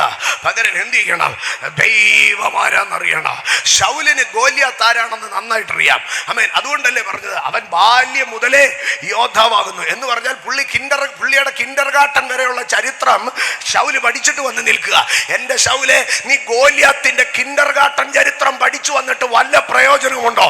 ദേ ഇപ്പുറത്തുനിന്ന് ഒരുത്തൻ കയറി വരുന്നോ, അവന് ഗോലിയാത്തിന്റെ ഹിസ്റ്ററിയും ജോഗ്രഫി അറിയത്തില്ല. പക്ഷേ അവൻ ഇസ്രായേൽ നിരകളുടെ അധിപനായി നിൽക്കുന്ന സൈന്യങ്ങളുടെ യഹോവയെ അറിയാം. അവൻ യുദ്ധം ജയിച്ചു. Holy Spirit, Holy Spirit, Holy Spirit, Holy Spirit. Amen, amen, amen. അടുത്ത ഭാഗത്തിലേക്ക് വരുമ്പോൾ ഒന്ന്, ദൈവത്തിന്റെ വചനം അകത്തു കയറുമ്പോൾ അവൻ ദൈവമഹത്വത്തെ അറിയാൻ തുടങ്ങും. എന്നിട്ട് അടുത്തതായിട്ട് പറയുകയാണ്, അവരുടെ അകൃത്യങ്ങളെയും പാപങ്ങളെയും എന്ത് ചെയ്യുക? ഓർക്കാതെ വണ്ണം ദൈവം മായ്ച്ചു കളയും. ഒരു ഡീപ് സാങ്ക്ടിഫിക്കേഷൻ, ഒരു ഡീപ് സാങ്ക്ടിറ്റി ഒരു മനുഷ്യന്റെ അകത്തേക്ക് വരിക. ആമേൻ. നിങ്ങൾ ഇങ്ങനെയൊക്കെ പറഞ്ഞാൽ വിശുദ്ധരാകുന്നാണോ കർത്താവ് പറഞ്ഞത്? നിങ്ങൾ ഇങ്ങനെയൊക്കെ സംസാരിച്ചാൽ വിശുദ്ധരാകുന്നാണോ കർത്താവ് പറഞ്ഞേ? അല്ല, ഞാൻ നിങ്ങളോട് സംസാരിച്ചിരിക്കുന്നത് കൊണ്ട് നിങ്ങൾ വിശുദ്ധരാകുന്നു. അപ്പം നമ്മൾ കുറെ പ്രസംഗിക്കുമ്പോഴല്ല, നമ്മൾ കുറെ കേൾക്കുമ്പോഴാണ്. യെസ്, ആമേൻ. ഞാൻ നാട് നീളെ നടന്ന് പ്രസംഗിച്ചാൽ ഞാൻ വിശുദ്ധനാകുമോ? ഇല്ല. പകരം ആമേൻ, ദൈവ സാന്നിധ്യത്തിൽ ഇരിക്കാൻ, ഞാൻ തിരുവചനത്തെ അകത്താക്കാൻ ഞാൻ ശ്രമിക്കാൻ തുടങ്ങിയാൽ, ആമേൻ, ആമേൻ, ആമേൻ, ശുശ്രൂഷയല്ല ഒരുത്തനെ വിശുദ്ധനാക്കുന്നത്, പകരം ദൈവ സാന്നിധ്യമാണ് ഒരുത്തനെ വിശുദ്ധനാക്കുന്നത്. Holy spirit. ആമേൻ. എന്നിട്ട് അതിന്റെ 36-ാം വാക്യത്തിലെ ഒരു ഭാഗം മാത്രം ഞാൻ പറഞ്ഞുക. യെരമ്യ 31:36 അവിടെ പറയുന്ന ഭാഗം ഇതാണ്: ഈ വ്യവസ്ഥ എൻ്റെ മുമ്പിൽ നിന്ന് മാറിപ്പോകുന്നുവെങ്കിൽ ഇസ്രായേൽ സന്തതിയും സദാകാലം. അവിടെ മാത്രം മതി. അപ്പം ഒരുത്തൻ്റെ അകത്ത് വചനം കയറിയാൽ ദൈവം ആരോടും കൂടെയാ ഉടമ്പടി ചെയ്യുന്നതെന്നറിയാമോ?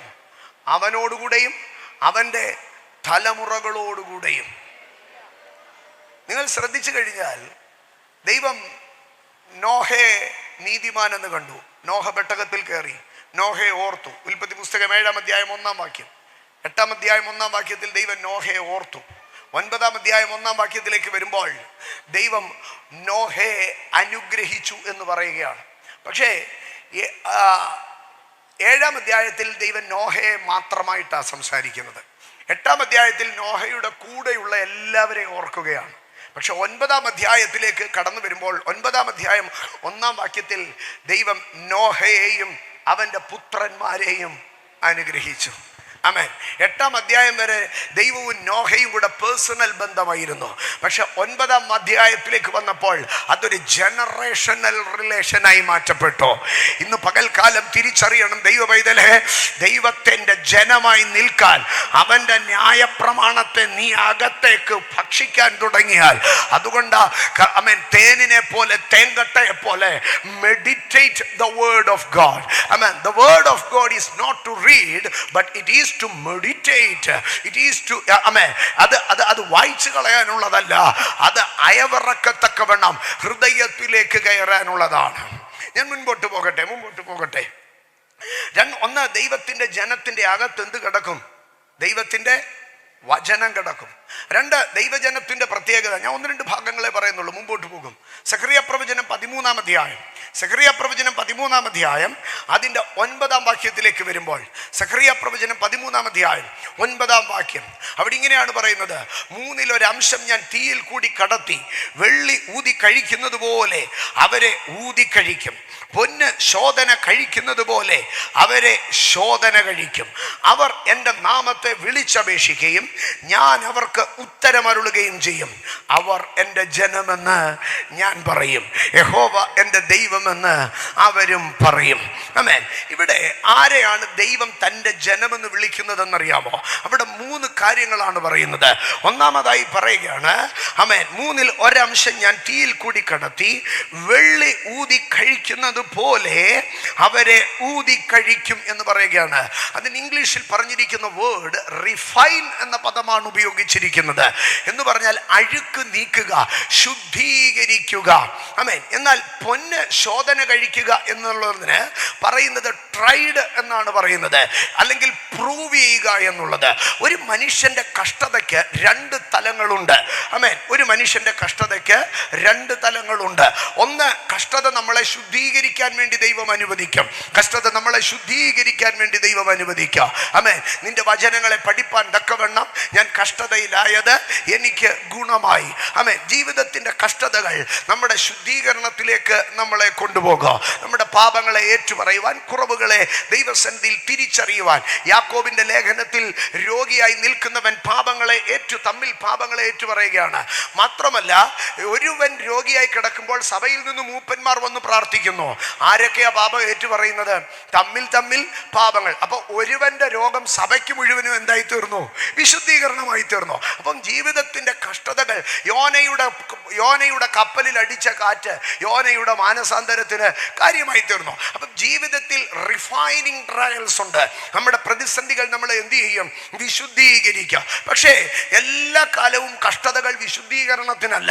അതിന് അടുത്ത ഒരു തലമുണ്ട്. അത് വിശുദ്ധീകരണമല്ല ദൈവം ഉദ്ദേശിക്കുന്നത്.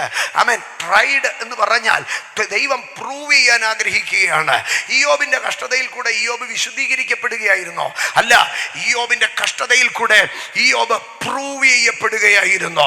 ഇന്ന് പകൽക്കാലം ദൈവത്തിന്റെ പൈതലെ, ജീവിതത്തിൽ പലപ്പോഴും കഷ്ടതകൾ അടിക്കടി കടന്നു വരുമ്പോൾ, ആമേൻ, ഇന്ന് പകൽക്കാലം ഇതിനകത്തിരിക്കുന്ന, വളരെ നാളുകളായി ഇതിനകത്തിരുന്ന് ആരാധിക്കുന്ന ചില ദൈവമക്കളുടെ ഹൃദയത്തിനകത്തൊരു നീറ്റൽ കാണും. കർത്താവേ, ഞാൻ വന്നതിന് ശേഷം ഇവിടെ വന്ന എത്രയോ പേർ ഒറ്റ ആരാധനയ്ക്ക് രക്ഷപ്പെട്ടിട്ട് പോയി, 2 ആരാധനയ്ക്ക് രക്ഷപ്പെട്ടിട്ട് പോയി. പക്ഷെ ഞാൻ ഇത്ര നാളായിട്ടും എന്ത് ചെയ്യുകയാണ്?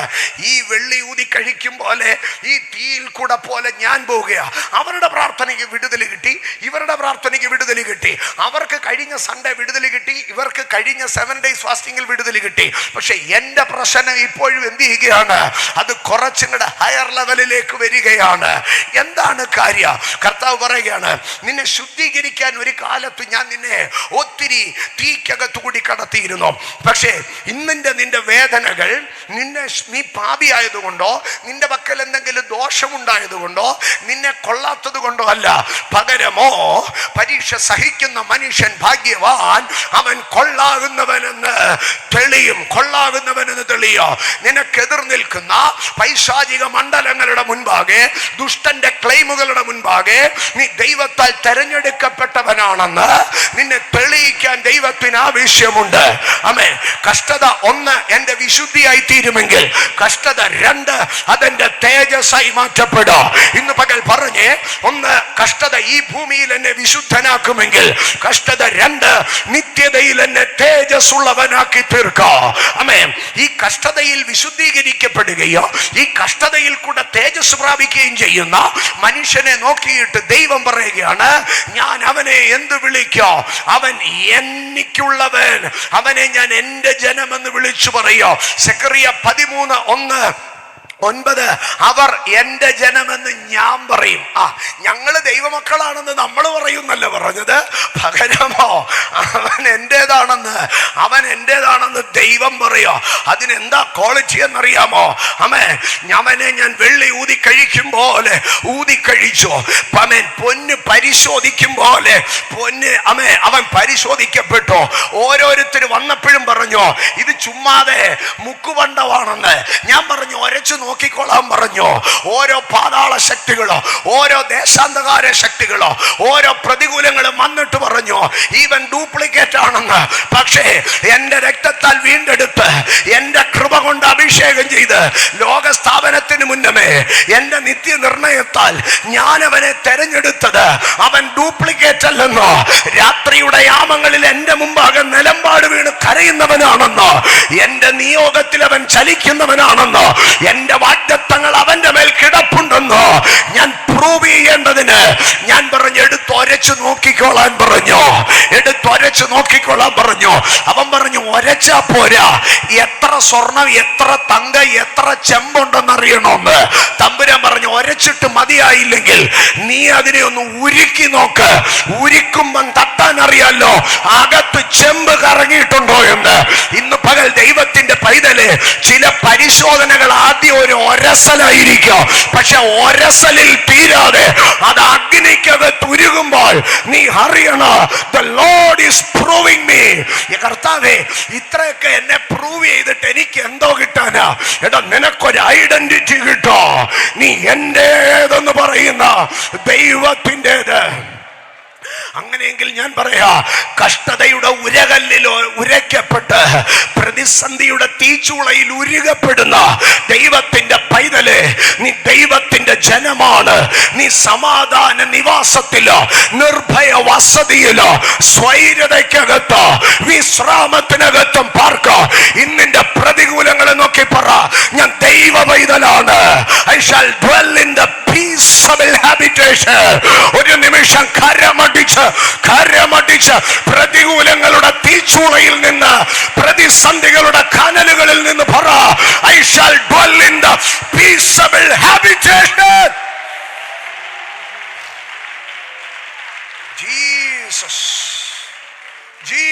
ജീസസ് പൊന്നു ശോധന കഴിക്കുന്നത് പോലെ അവരെ ശോധന കഴിക്കും. അപ്പോൾ അവരെന്ത് ചെയ്യുമെന്നറിയാമോ? അവരെ ഒരയ്ക്കുമ്പോ, അവരെ തീയിലിടുമ്പോൾ അവരെന്ത് ചെയ്യുമെന്നറിയാമോ? ആമേൻ. ദൈവത്തിന് ഭയങ്കര കോൺഫിഡൻസാ. ഞാൻ അവരെ തീയിലിടും, ഞാൻ അവരെ ഒരയ്ക്കും. അപ്പോൾ അവരെന്തോ ചെയ്യും? എന്റെ നാമത്തെ വിളിച്ചപേക്ഷിക്കും. ദൈവത്തിന് കോൺഫിഡൻസാ. ആമേൻ. ഇവനൊരു കഷ്ടം വന്നാൽ ഇവൻ എന്ത് ചെയ്യും? ഇവനൊരു കഷ്ടം വന്നാൽ ആമേൻ, അവൻ എന്നെ വിളിക്കും. ആമേൻ. നമ്മുടെ മാതാപിതാക്കൾക്കൊക്കെ കൊച്ചു കുഞ്ഞുങ്ങൾ കളിച്ചോണ്ടിരിക്കുമ്പോ ആമേൻ, അവരുടെ കിലുക്കത്തിന്റെയോ അവരുടെ ടോയ്സിന്റെയോ എന്തെങ്കിലുമൊക്കെ ശബ്ദം കേൾക്കുമ്പോ ഇവർക്കറിയാം എന്താണെന്ന്. ആമേൻ, അവൻ അവിടെ സുഖമായിട്ടിരിക്കുകയാണെന്ന്. നിശബ്ദത വന്നു കഴിഞ്ഞാൽ അമ്മ എന്ത് ചെയ്യും? ഒന്ന് അലേർട്ടാകും. ആമേൻ. അവൻ അവിടുന്ന് ഓടി വരുന്നത് കണ്ടു കഴിഞ്ഞാൽ അമ്മ ആദ്യം ചോദിക്കും, എന്തു പറ്റി മോനെ? ആമേൻ. അപ്പൊ അമ്മയ്ക്കറിയാം അവൻ അവിടെ ഇരിക്കുമ്പോ എന്തെങ്കിലും ഒരു അലേർട്ടായി കഴിഞ്ഞാൽ അവൻ എന്ത് ചെയ്യോ? അവൻ ഓടി എൻ്റെ അടുക്കൽ വരുമോ? ഇതാണ് ദൈവത്തിന് എന്നെ നിങ്ങളെ കുറിച്ചുള്ള ട്രസ്റ്റ്. പ്രതിസന്ധി വരുമ്പോൾ ഞാൻ മൗനമാകത്തില്ല. വെല്ലുവിളി വരുമ്പോൾ ഞാൻ മൗനമാകത്തില്ല. പകരം എൻ്റെ അധരങ്ങളിൽ നിന്ന് യേശുവേ എന്ന് ശബ്ദമുയരോ, ദൈവമേ എന്ന് ഞാൻ വിളിച്ചു തുടങ്ങോ. അപ്പോൾ ഞാൻ ഉത്തരമരുളോ. എന്നിട്ട് പറയുക, പ്രതിസന്ധിയിൽ അവൻ സങ്കടപ്പെട്ട് പിറുപിറുക്കത്തില്ല. പ്രതിസന്ധിയിൽ അവൻ ഡിപ്രഷനിലേക്ക് പോകത്തില്ല. പകരം പ്രതിസന്ധിക്കകത്ത് അവൻ പ്രാർത്ഥനയ്ക്ക് വരാതെ മുറി കയറി ഇരിക്കത്തില്ല. കഷ്ടതയ്ക്കകത്ത് അവൻ ബൈബിള് പൂട്ടി ഇനി പരിപാടി തീർത്തെന്ന് പറയത്തില്ല. പകരം അതിനകത്ത് വെള്ളി ഊതി കഴിക്കും പോലെ ഊതി കഴിക്കപ്പെടുമ്പോൾ, പൊന്നുരുകുന്നത് പോലെ ഉരുകപ്പെടുമ്പോൾ, അതൊരു പക്ഷെ റിഫൈനിങ് ട്രയൽ ആകട്ടെ, അതൊരു പക്ഷെ ഒരു പ്രൂവിംഗ് ട്രയൽ ആകട്ടെ, അതിനകത്ത് അവൻ എന്റെ നാമം വിളിച്ചപേക്ഷിക്കുക. അപ്പോൾ ഞാൻ പറയോ, അവൻ എന്റെ ജനമാണെന്ന്. ഇസ്രായേലിന് വേണ്ടി ദൈവം മിസ്രൈമിൽ ഇറങ്ങി വന്ന് ഫറവോന്റെ അടുക്കൽ പറഞ്ഞു, എന്റെ ജനത്തെ വിട്ടയക്കണമെന്ന്. എന്തിനു വേണ്ടിയാ വിട്ടയക്കുന്നതെന്ന് അറിയാമോ? ആരാധിപ്പാൻ എന്ന് പറഞ്ഞാൽ to celebrate. Release my people to celebrate. ഫറവോന്റെ അടുക്കൽ മോശയുടെ അടുക്കൽ പറയുക, നീ ഫറവോന്റെ അടുക്കൽ ചെന്നിട്ട് പറയണോ, അവന്റെ അടുക്കൽ ചെന്ന് പറയണോ, release my people to celebrate. അപ്പൊ ചോദിക്കാം, അപ്പൊ മോശയുടെ അടുക്കൽ അതിനു മുമ്പ് എന്തുവാ ദൈവം പറഞ്ഞതെന്നറിയാമോ? എന്റെ ജനത്തിന്റെ നിലവിളി ഞാൻ കേട്ടോ. ദൈവം മോശയുടെ അടുക്കൽ പറയാ, എന്റെ ജനത്തിന്റെ നിലവിളി ഞാൻ കേട്ടോ. അതുകൊണ്ട് നീ പോയി ഫറവോനോട് പറയണം, എന്റെ ജനത്തെ സെലിബ്രേറ്റ് ചെയ്യാൻ വിട്ടുതരണമെന്ന്. ആമേൻ. ഇവിടെ നിലവിളി സെലിബ്രേഷനായി മാറി, കരച്ചില് ആരാധനയായി മാറി. പക്ഷേ പ്രിഫിക്സ് ചെയ്ത എന്റെ ജനം തന്നെയായി നിന്നു. ഇന്ന് പകൽ ദൈവത്തിന്റെ ജനം നിലവിളിച്ചിട്ടുണ്ടെങ്കിൽ, നീ ഏത് വിഷയത്തിൽ നിലവിളിച്ചിട്ടുണ്ടോ ആ വിഷയത്തിൽ നീ ആരാധിക്കുമെന്ന്.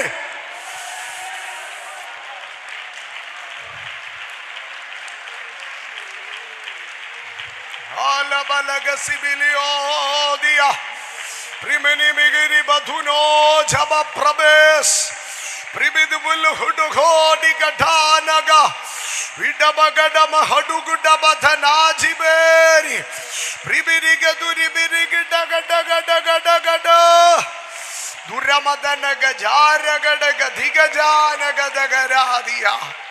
പൗലോസ് തിമോഥെയോസിന് എഴുതുന്ന രണ്ടാം ലേഖനത്തിൽ പറയുക, പൗലോസ് തിമോഥെയോസിന് എഴുതുന്ന രണ്ടാം ലേഖനത്തിൽ പറയുന്ന ഒരു ഭാഗമുണ്ട്. എൻ്റെ മകനെ തിമോഥെയോസേ, അമ്മേ, ഞാൻ നിന്നെക്കുറിച്ച് പ്രാർത്ഥിക്കാനിരിക്കുമ്പോഴെല്ലാം എന്ത് വരും എന്നറിയാമോ? നിന്റെ കണ്ണുനീര് എനിക്ക് ഓർമ്മ വരിക എന്ന് പറഞ്ഞാൽ പൗലോസ്, അമ്മേ, രണ്ട് ഭാഗമായി ഞാൻ പറയാം. ഒന്ന്, തിമോഥെയോസ് കരഞ്ഞു പ്രാർത്ഥിക്കുന്ന ഒരു മനുഷ്യനായിരുന്നു. രണ്ട്, തിമോഥെയോസും പൗലോസും കൂടെ പിരിയുന്ന സമയത്ത് ഈ തിമോഥെയോസ് എന്ത് ചെയ്യുകയായിരുന്നു അറിയാമോ? അവൻ്റെ കണ്ണുനീര് പൗലോസിന്റെ മുഖത്തുനിന്ന് മാറുന്നില്ല. അവന്റെ കരഞ്ഞു കലങ്ങിയ ചുവന്ന കണ്ണുകൾ, അമ്മേ, അവനിങ്ങനെ സങ്കടപ്പെട്ട് നിൽക്കുന്നത്, അമ്മേൻ, പൗലോസിന് മറക്കാൻ പറ്റുന്നില്ല. അമ്മേൻ. പക്ഷേ അദ്ദേഹം പറയുകയാണ്, ഒരിക്കൽ ഞാൻ നിന്റെ കരഞ്ഞു കലങ്ങിയ, ഒരിക്കൽ ഞാൻ നിന്റെ അമ്മേൻ ചുവന്ന കണ്ണുനീര് കണ്ടതാണെങ്കിൽ എൻ്റെ അകത്തൊരു കൊതിയുണ്ട്. എന്താണെന്നറിയാമോ? നിന്നെ സന്തോഷപൂർണനായി ഞാൻ കാണും. അമേൻ, അമേൻ, അമേൻ. എന്നിട്ട് മൂന്നാം വാക്യത്തിൽ പറയുകയാണ്, അമേൻ, നിന്നെ കുറിച്ച് പ്രാർത്ഥിച്ച് എൻ്റെ ആയുസ് തീർന്നെന്നല്ല. അതിൻ്റെ നാലാം വാക്യത്തിലേക്ക് വരുമ്പോൾ പറയുകയാണ്, നിന്റെ ഓർമ്മ നിമിത്തം ഞാൻ എന്ത് ചെയ്യുന്നു? സ്തോത്രം ചെയ്യുന്നു. ഇന്ന് പകൽ ഞാൻ പറയട്ടെ, പൗലോസ് തിമോഥെയോസിനെ ഓർത്ത് പ്രാർത്ഥിച്ചിട്ടുണ്ടെങ്കിൽ പൗലോസ് തിമോഥെയോസിനെ ഓർത്ത് സ്തോത്രം ചെയ്യുകയും ചെയ്തു. ഇന്ന് പകൽ നീ അറിയണം, നിന്റെ കുഞ്ഞിനെ ഓർത്ത് നീ പ്രാർത്ഥിച്ചിട്ടുണ്ടെങ്കിൽ, നിന്റെ കുഞ്ഞിനെ ഓർത്ത് നീ ആരാധിക്കും. വിശ്വസിക്കാൻ കഴിയുമോ? നിന്റെ തലമുറ ഓർത്ത് നീ കരഞ്ഞവനാണെങ്കിൽ, കരഞ്ഞവളാണെങ്കിൽ, നിന്റെ തലമുറയ്ക്ക് വേണ്ടി നീ ഒത്തിരി മീലുകളെ സ്കിപ്പ് ചെയ്ത് ഉപവസിച്ചവളാണെങ്കിൽ, നീ ചർച്ചിന് മുഴുവനോ അമേൻ ഫീസ്റ്റ് കൊടുക്കുന്നവനായിരിക്കുക. നിന്റെ തലമുറയ്ക്ക് വേണ്ടി നീ ഒറ്റയ്ക്ക് ഫാസ്റ്റ് ചെയ്തിട്ടുള്ളവനാണെങ്കിൽ, നിന്റെ സൊസൈറ്റിക്ക് മുഴുവനോ നിന്റെ തലമുറയുടെ പേരിൽ നീ ഫീസ്റ്റ് അറേഞ്ച് ചെയ്യും. നീ തലമുറയ്ക്ക് വേണ്ടി ഫാസ്റ്റ് ചെയ്തിട്ടുണ്ടോ? നീ തലമുറയ്ക്ക് വേണ്ടി ഫീസ്റ്റ് അറേഞ്ച് ചെയ്യും. തലമുറയ്ക്ക് വേണ്ടി ഫാസ്റ്റിംഗ് അറേഞ്ച് ചെയ്തിട്ടുള്ളവൻ തലമുറയ്ക്ക് വേണ്ടി ഫീസ്റ്റിങ്ങും അറേഞ്ച് ചെയ്യും. ആമേൻ.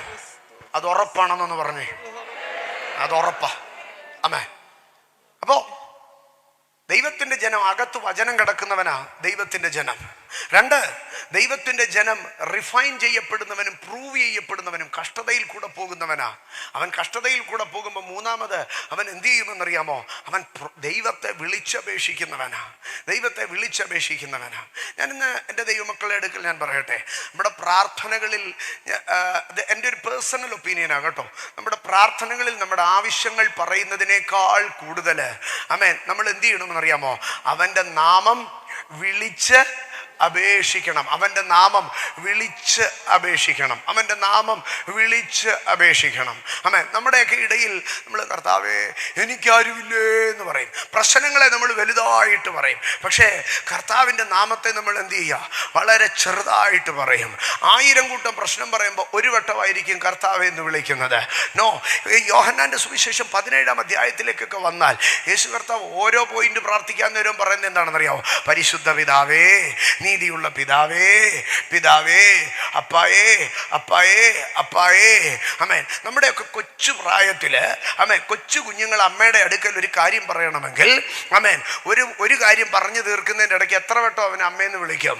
ആമേൻ, ഒത്തിരി വട്ടം വിളിക്കാം. പക്ഷെ വളർന്ന് ഒരു പരുവം കഴിഞ്ഞു കഴിയുമ്പോൾ അവൻ എന്തോ എന്നറിയാമോ? ആണ്ട് ഇവിടെ ഇരിക്കുന്നേ, പോകാൻ വണ്ടിക്കൂലി തന്നേക്കണേ. ആമേൻ.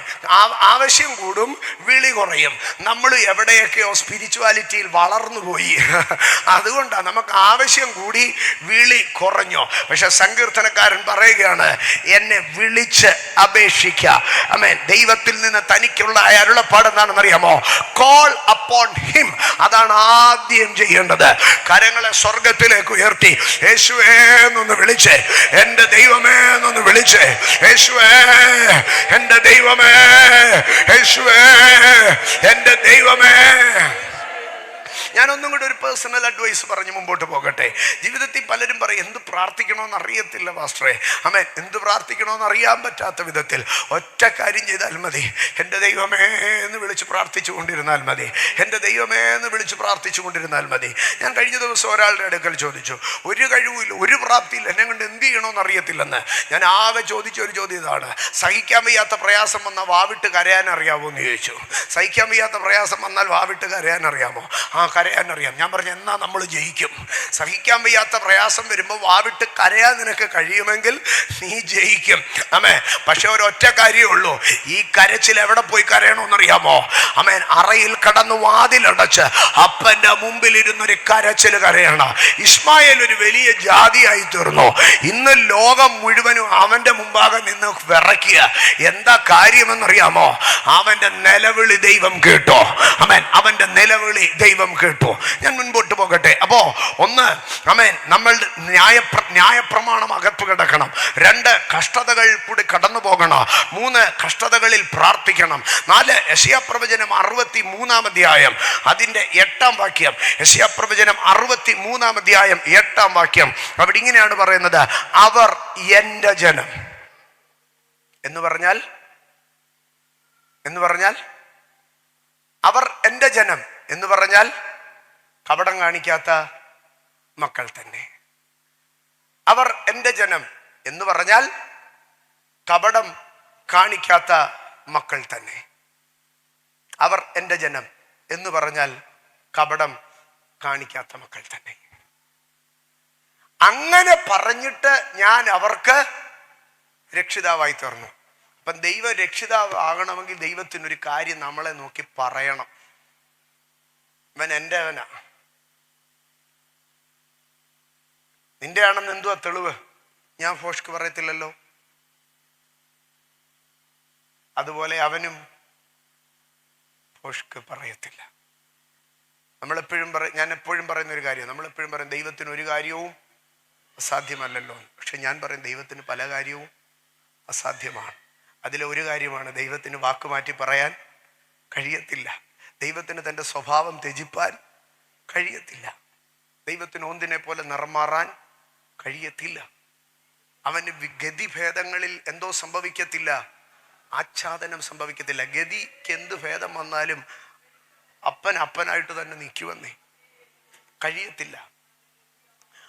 ഇളയവൻ പാപിയായിട്ട് കയറി വന്നാലും അപ്പൻ ഇറങ്ങിപ്പോയി വിളിച്ചോണ്ട് വരും. മൂത്തവൻ പിണങ്ങി വെളി നിന്നാലും അപ്പം പോയി വിളിച്ചോണ്ട് വരും. ഗതിഭേദത്താലുള്ള ആച്ഛാദനം ഇല്ല. അപ്പൊ ദൈവത്തിന് ചില കഴിവുകേടുകളുണ്ട്. ആ കഴിവുകേടുകളാണ് എന്നെയും നിങ്ങളെയും ദൈവസന്നിധിയിൽ ഇന്നും നിലനിർത്തിയിരിക്കുന്നത്. ആമേൻ. നമുക്ക് പറ്റുന്ന പല കാര്യങ്ങളും ദൈവത്തിന് പറ്റുമായിരുന്നെങ്കിൽ നമ്മുടെ ആരുടെയും പുക പോലും ഭൂമിയിൽ ശേഷിക്കത്തില്ലായിരുന്നു. ആമേൻ. ഞാൻ മുമ്പോട്ട് പോകട്ടെ. അപ്പം അവർ എൻ്റെ ജനം, കപടം കാണിക്കാത്ത മക്കൾ. അത് ഇംഗ്ലീഷിൽ പറയുമ്പോൾ കള്ളം പറയാത്തവരെന്നാണ് പറയുന്നത്. അപ്പൊ ദൈവത്തിൻ്റെ ജനമായിരിക്കണമെങ്കിൽ എന്ത് ചെയ്യണം? നാവുകൊണ്ട് കുരുള പറയാതെ, ആമേൻ, നമ്മുടെ വായ് കൊണ്ട് ഫോഷ്ക്ക് പറയാതെ. ഏറ്റവും ചെറിയ കാര്യമാണ്, വ്യാജത്തിൻ്റെ ബേസിക് ലെവലാണ് എന്തെന്നറിയാമോ? കള്ളം എന്ന് പറയുന്നത് വ്യാജത്തിൻ്റെ ബേസിക്. ഇനിയും ഈ കപടത്തിൻ്റെ, ആമേൻ, അതിൻ്റെ പ്രീമിയം സാധനം ഏതാണെന്നറിയാമോ?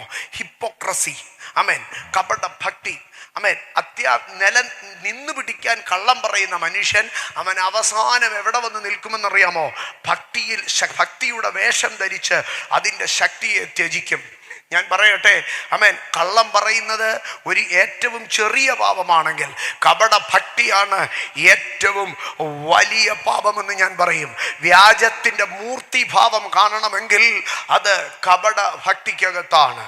ഞാൻ പറയട്ടെ സഹോദരങ്ങളെ, ജീവിതത്തിൽ ദൈവഭയം ഏറ്റവും കുറഞ്ഞു പോകുന്നത് ദൈവത്തെ കൂടുതൽ അറിയുമ്പോഴാണ്. ദൈവഭയം ഏറ്റവും കുറയുന്നത് ദൈവത്തെ കൂടുതൽ അറിയുമ്പോഴാണ്.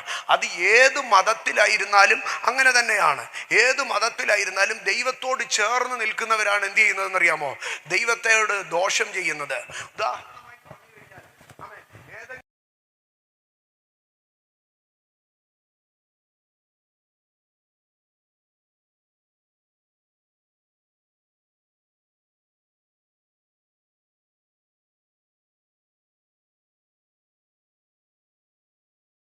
നമുക്ക് എന്ത് ചെയ്യുമെന്നറിയാമോ?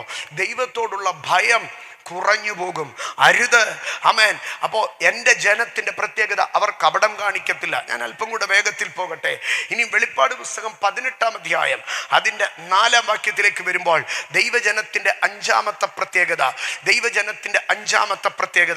അവിടെ ഇങ്ങനെയാണ് എഴുതിയിരിക്കുന്നത്. വേറൊരു ശബ്ദം സ്വർഗത്തിൽ നിന്ന് പറയുന്നതായി ഞാൻ കേട്ടത്, എൻ്റെ ജനമായുള്ളവരെ, അവളുടെ പാപങ്ങളിൽ കൂട്ടാളികളാകാതെയും അവളുടെ ബാധകളിൽ ഓഹരിക്കാരാകാതെയും ഇരിപ്പാൻ അവളെ വിട്ടുപോരുവീൻ.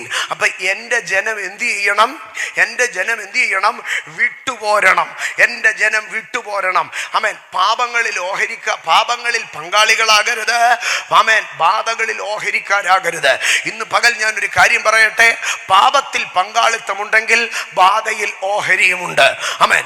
ഒരു ദൈവ പൈതലൻ ഒരു മനുഷ്യൻ ദൈവ മനുഷ്യനായിത്തീരുന്നത്, ഒരു മനുഷ്യൻ ദൈവ പൈതലായിത്തീരുന്നത് അവളുടെ പാപങ്ങളിൽ കൂട്ടാളി ആകാതെ അവളെ വിട്ടുപോരുമ്പോഴാണ്. ഒറ്റ വാക്കിൽ ഞാൻ പറയും, വേർപാടാണ് ദൈവജനത്തെ വ്യത്യസ്തരാക്കി തീർക്കുന്നത്. വേർപാടിന്റെ ഉപദേശമാണ്. അതുകൊണ്ടാണ് മലാക്കിയുടെ പുസ്തകത്തിൽ പറഞ്ഞത്, ആമേൻ, ദൈവത്തെ സേവിക്കുന്നവനും സേവിക്കാത്തവനും തമ്മിൽ ഒരു വ്യത്യാസമുണ്ട്. ആമേൻ. There is a separation. Israel Goshen ദേശത്ത് പാർത്തപ്പോൾ മിസ്രൈമ്യർ പാർത്ത ദേശവോ ഇസ്രായേല്യർ പാർത്ത ദേശവും തമ്മിൽ എന്തുണ്ടായിരുന്നു? ഒരു വ്യത്യാസമുണ്ടായിരുന്നു. 9 ബാധകൾ സംഭവിക്കുമ്പോഴും വ്യത്യാസം ആരാ വെച്ചതെന്നറിയാമോ? 9 ബാധകൾ വന്നപ്പോഴും വ്യത്യാസം ആരാ വെച്ചത്? ആമേൻ. ദൈവമാണ് വ്യത്യാസം വെച്ചത്. പക്ഷെ 10ാമത്തെ ബാധ വന്നപ്പോൾ വ്യത്യാസം ദൈവമല്ല വെച്ചത്, പകരം പെസഹയും ചോരത്തളിയും ആചരിച്ച ജനമാണ് വ്യത്യാസം വെച്ചത്. ആമേൻ. ആദ്യത്തെ 9 ബാധകളിലല്ല ഇവർ പുറത്തു വന്നത്, പകരം ഇവര് തന്നെ വേർപാട് സൂക്ഷിക്കാൻ തുടങ്ങിയപ്പോൾ ഇവരുടെ ഗോശെൻ ദേശമായതുകൊണ്ടല്ല അന്ന് ആ സംഹാരകൻ വഴിമാറിപ്പോയത്, പകരമോ ആ കൂടാരങ്ങളുടെ മേൽ ചോരയുടെ പാട് കണ്ടിട്ടാണ്. ഇന്ന് പകൽ ഞാൻ പറയട്ടെ, ആമേൻ, 10ാമത്തെ ബാധയിൽ വിടുതൽ നടക്കുമ്പോൾ അന്ന് വേർപാടിട്ടത് ദൈവമല്ല, അന്ന് വേർപാടിട്ടത് ദൈവത്തിന്റെ ജനമാണ്.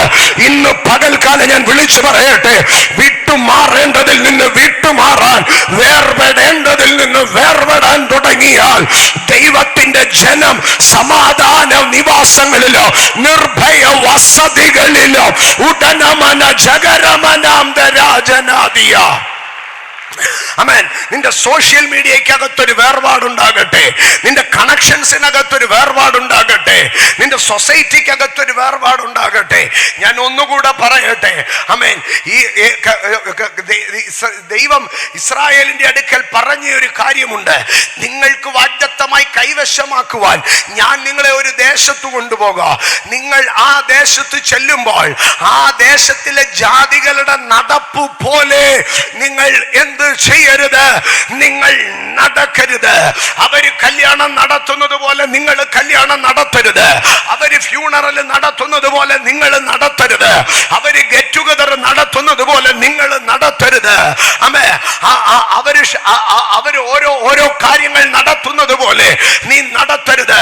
ഞാനൊരു യാഥാർത്ഥ്യം ദൈവമക്കളുടെ അടുക്കൽ പറയാ. എവിടെ ഈ വേർപാട് നഷ്ടപ്പെട്ടോ? സഭയ്ക്കകത്ത് സെക്യുലർ സെലിബ്രേഷൻ ദൈവമക്കളുടെ കുടുംബങ്ങളിൽ അധികരിച്ചോ?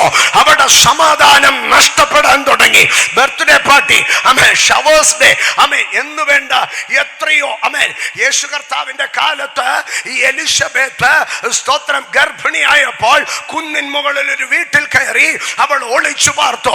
പക്ഷെ ജാതീയ സംസ്കാര അണിയിച്ചൊരുക്കി മുന്നിൽ നിർത്തി ഫോട്ടോ എടുത്ത് സോഷ്യൽ മീഡിയയിലിട്ട് നാട്ടുകാർ മുഴുവൻ നിന്ന് പാട്ടുപാടുകയാണ്. എവിടെ ജാതീയ സംസ്കാരം പെന്തക്കോസിനകത്ത് കയറാൻ തുടങ്ങിയോ? പെന്തക്കോസിനകത്ത് സമാധാനം നഷ്ടപ്പെടാൻ തുടങ്ങി.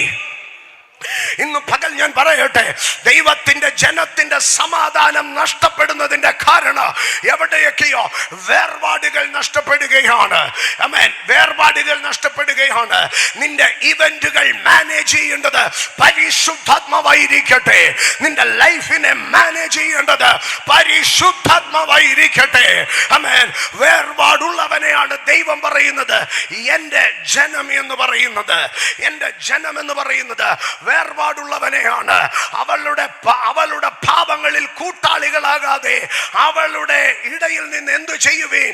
വിട്ടു പോരുവീൻ എന്ന് പറയുകയാണ്. ആമേൻ. വേർപാടിന്റെ ഒത്തിരി ഭാഗങ്ങളുണ്ട്, ഞാൻ കയറുന്നില്ല. ആമേൻ. ദാദാവിന്റെയും അബീഹൂബിന്റെയും വീടിന്റെ മുമ്പാകെ കടന്നു നിന്നിട്ട് ബിരാമിന്റെ വീടിന്റെ അടുക്കൽ കടന്നു നിൽക്കുന്ന ഇസ്രായേലിന്റെ നടുവിൽ മോശയുടെ അടുക്കൽ ദൈവം പറയുകയാണ്, അവന്റെ കൂടാരങ്ങളെ വിട്ട് മാറിക്കോണ. മത്സരമുള്ളവന്റെ കൂടാരങ്ങളെ വിട്ട് മാറിക്കൊള്ളണ. ഇന്ന് പകൽക്കാല എവിടെയൊക്കെ നീ ഒരു ഗ്യാപ്പ് വെക്കണമോ, എവിടെയൊക്കെ ഒരു ബൗണ്ടറി സെറ്റ് ചെയ്യണമോ, ഇന്ന് പകൽ നീ ഒരു ബൗണ്ടറി സെറ്റ് ചെയ്യാൻ തുടങ്ങിയാൽ, ഇന്ന് പകൽ നീ ഒരു ബൗണ്ടറി സെറ്റ് ചെയ്യാൻ തുടങ്ങിയാൽ, ജീസസ്. റോമാലേഖനം 1-ാം അധ്യായം നിങ്ങൾ പലപ്പോഴും വായിച്ചിട്ടുണ്ടെങ്കിലും ഞാൻ ഒരിക്കൽ കൂടെ ആ വാക്യത്തിലേക്ക് കൊണ്ടുവരികയാണ്.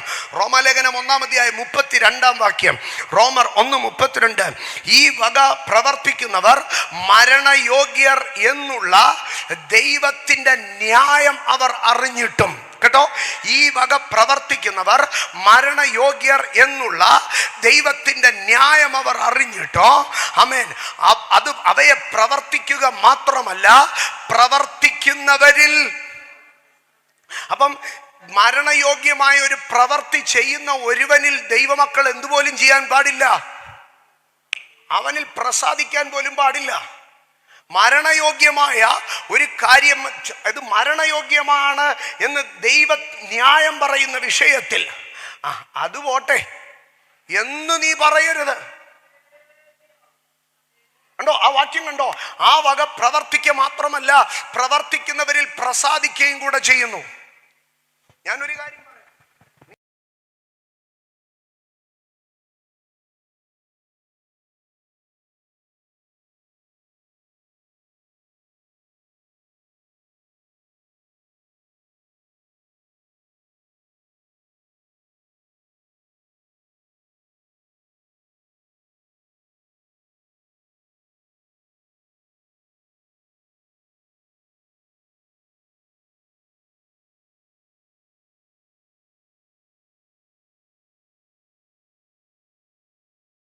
ാവുകയാണ്. Be separated from the sinful, slothful generation. അവരുടെ നടുവിൽ നിന്ന് വേർപെട്ടിരിപ്പീൻ. ഇസ്രായേലിന്റെ ഇസ്രായേലിന്റെ ആത്മീയ ജീവിതത്തിന്റെ ആരംഭത്തിങ്കൽ അവർ മിസ്രൈമിൽ നിന്ന് വേർപെടണമായിരുന്നു. പക്ഷേ കനാനിൽ എത്തുന്നതിന് മുന്നമേ മരുഭൂമിയിലെ വാസത്തിൽ അവർ മിസ്രൈമിൽ നിന്നും ജാതികളിൽ നിന്നുമല്ലായിരുന്നു വേർപെടേണ്ടത്. അവരുടെ അകത്തു തന്നെ എന്ത് സംഭവിക്കണമായിരുന്നു എന്നറിയാമോ? ഒരു വേർപാട് സംഭവിക്കണമായിരുന്നു. ഞാൻ ദൈവസഭയോടുള്ള ദൂതായത് കൊണ്ടൊന്ന് ഞാൻ പറയട്ടെ. Even there must be a separation in the church itself. ആമേൻ. ദൈവസഭയ്ക്കകത്ത് സ്വന്തം കാര്യത്തിനും സ്വന്തം വിടുതലിനും വേണ്ടി മാത്രം കടന്നു വരുന്ന ചിലരുണ്ട്. അത് എല്ലാ ദൈവസഭകളിലുമുണ്ട്. ആമേൻ. ദൈവസഭകൾക്കകത്ത് സ്വന്തം താല്പര്യങ്ങൾക്ക് വേണ്ടി മാത്രം കടന്നു വരുന്നവരുണ്ട്. എന്നാൽ ദൈവ സഭയ്ക്കകത്ത് ദൈവരാജ്യത്തിനെ സ്നേഹിച്ച് കടന്നു വരുന്നവരുണ്ട്. There must be a distinction between them. അതുകൊണ്ടാണ് പൗലോസ് പറഞ്ഞത്, നിങ്ങളിൽ കൊള്ളാകുന്നവർ വെളിവാകേണ്ടതിന് ഭിന്നപക്ഷങ്ങളും ഉണ്ടാകണം. സഭയ്ക്കകത്ത് ഭിന്നപക്ഷങ്ങൾ ഉണ്ടാകണം. പക്ഷെ അതൊരു കാർണൽ സെപ്പറേഷൻ ആകരുത്, അതൊരു ജഡിക വേർപാടാകരുത്, അതൊരു സ്പിരിച്വൽ സെപ്പറേഷൻ ആകണം. ആ സ്പിരിച്വൽ സെപ്പറേഷൻ വളർന്നു വന്നാൽ ആത്മീകരുടെ ഗണം വലുതാവുകയോ ജഡീകരുടെ ഗണം കുറഞ്ഞു പോവുകയും ചെയ്യും. ഹോളി സ്പിരിറ്റ് ഒരു ഉപവാസ പ്രാർത്ഥനയ്ക്ക് വന്നാൽ, ഉപവാസ പ്രാർത്ഥനയ്ക്ക് മുൻപേ വെളിയിൽ നിന്ന് സംസാരിക്കുന്ന 10 പേര് കാണോ? ഉപവാസ പ്രാർത്ഥനയ്ക്ക് മുൻപേ വന്ന് ചെയറിലിരുന്ന് ഏകാന്തമായി പ്രാർത്ഥിക്കുന്ന ഒരു കൂട്ടര് കാണോ? വന്നിരുന്നിട്ട് അടുത്തടുത്ത് അടുത്തിരിക്കുന്നവരുമായി വർത്താനം പറയുന്ന ഒരു കൂട്ടര് കാണോ, ഇറങ്ങിപ്പോയിട്ട് പിന്നെയും കഥ പറയുന്ന ഒരു കൂട്ടര് കാണോ. ഇതൊരു യൂണിവേഴ്സൽ സിസ്റ്റമാണ്. പക്ഷെ ഞാൻ പറയട്ടെ, to which group you belong to, നീ ഇതിനകത്ത് ഏതിൽ പെടുന്നു? ഉപവാസ പ്രാർത്ഥനയ്ക്ക് വന്നിട്ട് വെളിയിൽ നിന്ന് പഞ്ചായത്തിലെ സകല കഥയും പറയുമോ, അതോ ഇവിടെ വന്നിരുന്ന് ആമേൻ ആരും കേൾക്കാതെ കുശു കുശു കുശു കുശു പറഞ്ഞുകൊണ്ടിരിക്കുമോ? ഇറങ്ങി നിന്നിട്ട് നീ പിന്നെയും കഥയടിക്കുമോ? അതോ നീ വന്ന് നിന്റെ ആലയത്തിലേക്ക് ചെന്ന് നിന്റെ മനോഹരത്വം ഞാൻ കാണുമെന്ന് പറയുമോ? If you have a separation in your spiritual life, ആമേൻ, നിന്റെ ജീവിതത്തിൽ ഒരു വേർപാടുണ്ടെങ്കിൽ ദൈവം പറയും, ഇവൻ എനിക്കുള്ളവൻ, ഇവൻ എന്റെ ജനം. എന്റെ ജനം സമാധാന നിവാസത്തിലും നിർഭയ വസതിയിലും സ്വൈര്യമുള്ള ജീവിതത്തിലും വിശ്രാമത്തിലും പാർക്കും. ആമേൻ. ഒരാൾക്ക് മാത്രമേ ഇത് കിട്ടത്തുള്ളൂ. ആർക്ക്? ദൈവത്തിന്റെ ജനത്തിന് മാത്രം. ഇന്ന് പകൽക്കാലം ഞാൻ പറയട്ടെ, ഞാൻ ദൈവത്തിന്റെ ജനമായിരിക്കും. ഒരു നിമിഷം കണ്ണുകളെ അടച്ച് പ്രാർത്ഥിച്ചേ, അപ്പാ എനിക്ക് കൃപ വേണോ നിന്റെ ജനമായിരിക്കാൻ, നിന്റെ ജനമായിരിക്കാൻ, നിന്റെ പൈതലായിരിക്കാൻ. എനിക്ക് ദൈവത്തിന്റെ മനുഷ്യനായിരിക്കണോ, എനിക്ക് ദൈവത്തിന്റെ കുഞ്ഞായിരിക്കണോ, എനിക്ക് ദൈവത്തിന്റെ മകനായിരിക്കണോ, എനിക്ക് ദൈവത്തിന്റെ കുടുംബമായിരിക്കണോ. I want to be the possession of God. എൻ്റെ ദൈവത്തിനോട് ചേർന്ന് ദൈവത്തിൻ്റെത്, ദൈവത്തിൻ്റെത്, ദൈവത്തിൻ്റെത്. എൻ്റെ ജനം, എൻ്റെ ജനം, എൻ്റെ ജനം. ആമേൻ. വേറെ ആർക്കുമില്ല. എൻ്റെ ജനം, എൻ്റെ ജനം. അവർ സമാധാന നിവാസത്തിലും നിർഭയ വസതികളിലും സ്വൈര്യതയിലും വിശ്രാമത്തിലും വസിക്കും. ആമേൻ. അതിനുശേഷം അവിടെ നടക്കുന്നതെല്ലാം ഭയങ്കര ബ്ലെസ്സിങ്. ഞാൻ അതിലേക്ക് കയറുന്നില്ല. അപ്പോൾ എൻ്റെ ജനത്തിന് നൽകുന്ന 4 അനുഗ്രഹങ്ങളാണ് പറയുന്നത്. ഒന്നാമത് എന്താണെന്നറിയാമോ? അവൻ വസിക്കുന്നിടം എന്തായിരിക്കും? സമാധാനമുള്ളിടമായിരിക്കും. അപ്പം ദൈവജനം പാർക്കുന്നിടം സമാധാനമുള്ളവരായിരിക്കും. ഞാൻ എന്നോട് പിണങ്ങരുത്. കുടുംബത്തിൽ സമാധാനമില്ലെങ്കിൽ എവിടെയോ ദൈവത്തിൻ്റെ ജനം എന്നുള്ള നിങ്ങളുടെ റെപ്യൂട്ടേഷനിൽ നിന്ന്, ദൈവത്തിൻ്റെ ജനം എന്നുള്ള ആ ഡിഗ്നിറ്റിക്കകത്തുനിന്ന് ആമേൻ നമ്മൾ താഴെ പോയി. We must understand the reality. അല്ലാതെ സമാധാനം നഷ്ടപ്പെടുന്ന പറഞ്ഞാൽ പോരാ പോരാ പോരാ പോരാ പോരല്ല. പോര് നമ്മളെ തൊട്ടതിൻ്റെ കാരണം എന്താണെന്നറിയാമോ? പോര് നമ്മളെ തൊട്ടതിൻ്റെ കാരണം നമ്മൾ എവിടെയോ ദൈവത്തിൻ്റെ ജനം എന്നുള്ള ആമേൻ ആ റെപ്യൂട്ടേഷനിൽ നിന്ന് താഴെ പോയി. 91 സങ്കീർത്തനത്തിൽ ഒരു വാക്യമുണ്ട്, ആമേൻ, എൻ്റെ നാമത്തെ അറിയാൽ ഞാൻ അവനെ ഉയർത്തുമെന്ന്. നമ്മൾ ചിന്തിക്കുന്നത് പൊസിഷൻ കയറുമെന്നാ. അങ്ങനെയല്ല. അതിൻ്റെ അർത്ഥം ഇതാണ്, അവൻ എൻ്റെ നാമത്തെ അറിയാൽ പിശാചിന് തൊടാൻ കഴിയാത്ത, ശത്രുവിന് തൊടാൻ കഴിയാത്ത ഒരു ഹയർ ലെവലിൽ ഞാൻ അവനെ കയറ്റി നിർത്തുമെന്ന്.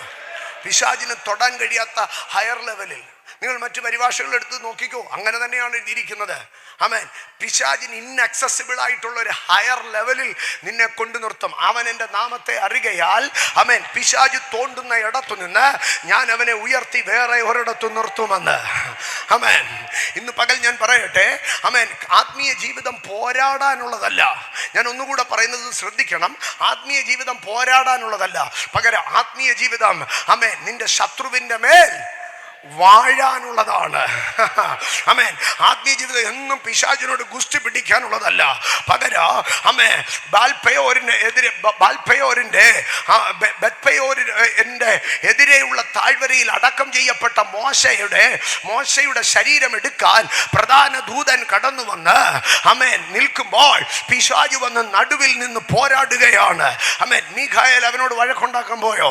മീഖായേൽ അവന്റെ അടുക്കൽ എന്തെങ്കിലും പോരാടാൻ പോയോ? പകരം മീഖായേൽ പറഞ്ഞു, ആമേൻ, സ്വർഗത്തിലെ ദൈവം നിന്നെ പോടാ പിശാചേ എന്ന് പറയട്ടെ എന്ന്. ആമേൻ. എന്നിട്ട് ഇദ്ദേഹം ബോഡി എടുത്തോണ്ട് എന്ത് ചെയ്തു? ഇദ്ദേഹത്തിന്റെ വഴിക്ക് പോയി. നമ്മളായിരുന്നേ പറഞ്ഞേനെ, ബോഡി എടുക്കാൻ ചെന്ന് ഭയങ്കര പ്രശ്നമായിരുന്നു. ഒരു രാത്രി മുഴുവൻ ഞാൻ നിന്ന് പോരാടിയാ എടുത്തോണ്ട് വന്നതെന്ന്. അയ്യോ, എന്ത് പോരാട്ടം ഞാൻ സഹിച്ചെന്നറിയാമോ? മീഖായേൽ പറഞ്ഞു, ഞാൻ പോരാടാൻ അയക്കപ്പെട്ടവനല്ല, ഞാൻ വാഴാൻ അയക്കപ്പെട്ടവനാണ്. ഇന്ന് പകൽ നിന്റെ സ്പിരിച്വൽ പെർസ്പെക്ഷൻ മാറട്ടെ. ഞാൻ പോരാടാൻ വിളിക്കപ്പെട്ടവനല്ല, ഞാൻ വാഴാൻ വിളിക്കപ്പെട്ടവനാണ്. ശത്രുവിന്റെ മീതെ വാഴുവാൻ, ദേശാന്തകാര ശക്തികളുടെ മേൽ വാഴുവാൻ, ആഭിചാര ദുരാത്മ മണ്ഡലങ്ങളുടെ മേൽ വാഴുവാൻ ആമേൻ. വാഴുവാൻ വാഴുവാൻ ജീസസ്. അടുത്ത ഭാഗത്തിലേക്ക് വരുമ്പോൾ അതിൽ ഒന്നാമത്തെ വാഗ്ദത്തം സമാധാനം എന്നാണ് പറയുന്നത്. സമാധാനം. എന്നാൽ ആ 32-ാം അധ്യായം 18-ാം വാക്യത്തിലേക്ക് വരുമ്പോൾ സമാധാനം എന്ന് പറയുമ്പോൾ അതിൻ്റെ 17-ാം വാക്യം കൂടെ ചേർത്ത് നമുക്ക് താഴേക്ക് വന്നാലേ മനസ്സിലാകത്തുള്ളൂ. നീതിയുടെ പ്രവൃത്തി സമാധാനവും നീതിയുടെ ഫലം ശാശ്വത വിശ്രാമവും നിർഭയതയുമായിരിക്കും. ഇവിടെ നിങ്ങൾക്ക് കാണാൻ കഴിയും സമാധാനം, വിശ്രാമം, നിർഭയത. ഇത് മൂന്ന് വലിയ താഴെയും പറഞ്ഞേക്കുന്നേ. എൻ്റെ ജനം സമാധാന നിവാസത്തിലും നിർഭയ വസതികളിലും വിശ്രാമ സ്ഥലങ്ങളിലും പാർക്കും. 17-ാം വാക്യത്തിൽ എന്താ പറയുന്നത്?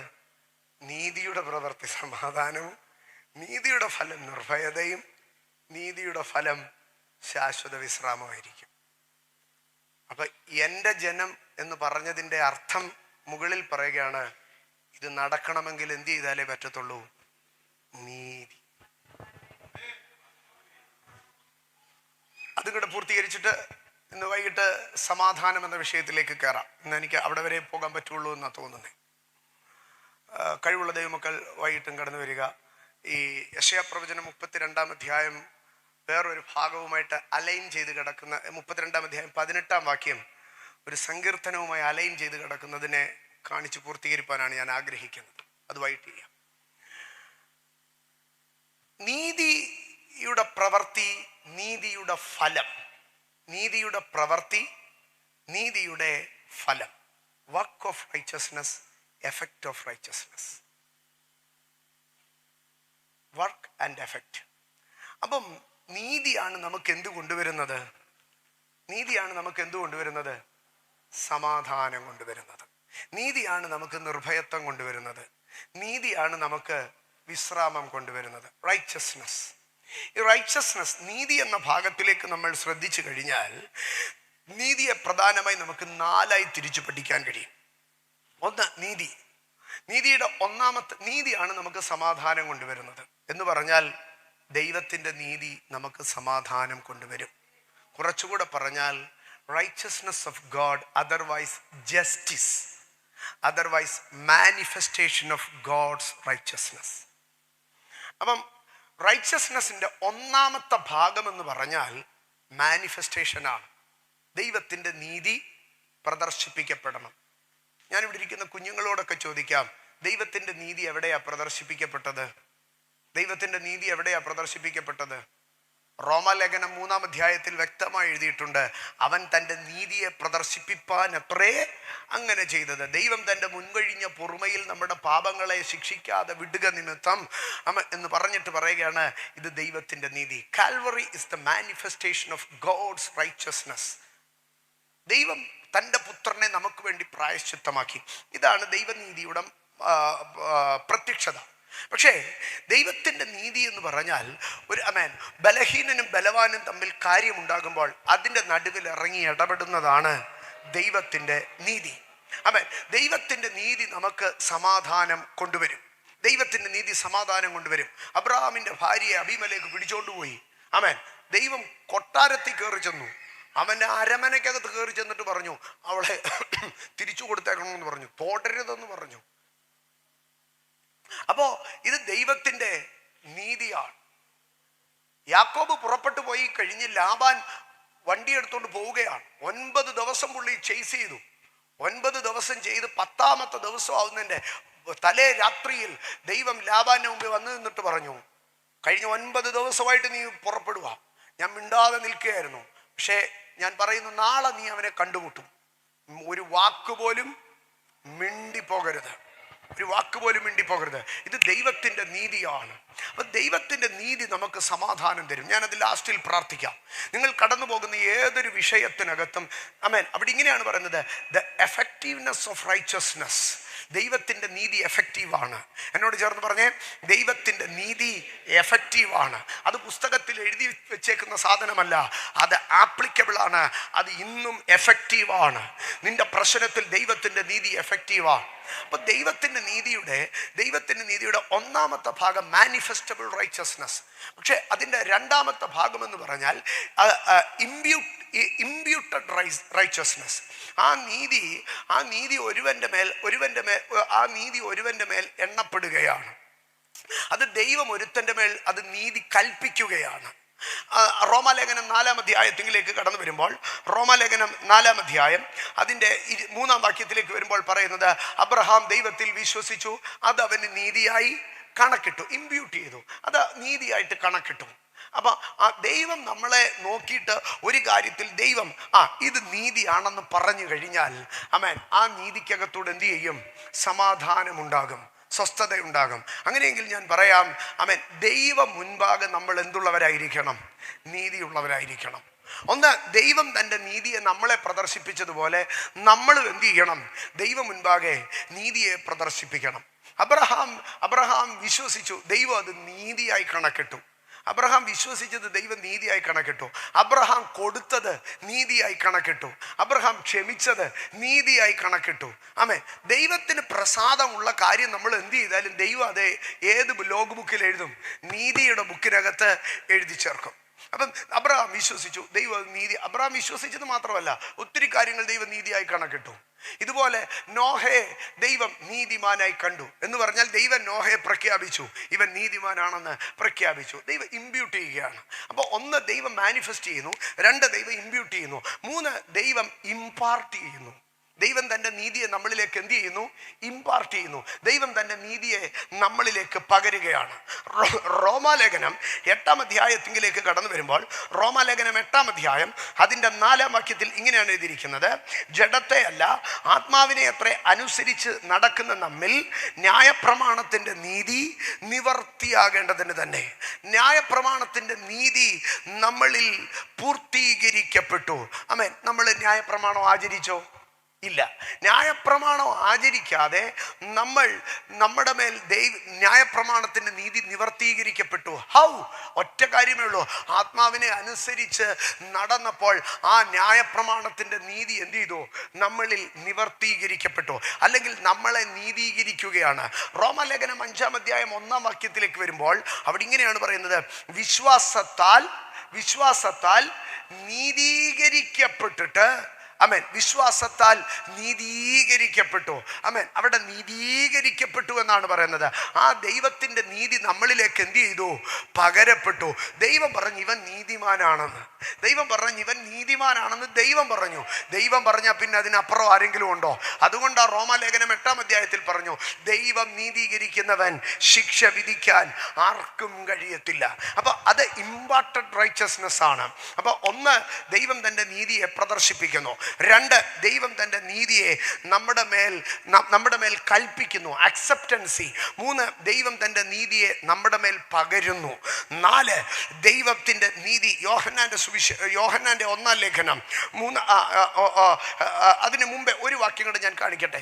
ദൈവം തൻ്റെ നീതിയെ നമ്മളിൽ പകരുകയാണ്. ഈ ദൈവം തൻ്റെ നീതിയെ നമ്മളിൽ പകരുക എന്ന് പറഞ്ഞാൽ അത് ദൈവത്തിൻ്റെ മാത്രം ഉത്തരവാദിത്വമല്ല.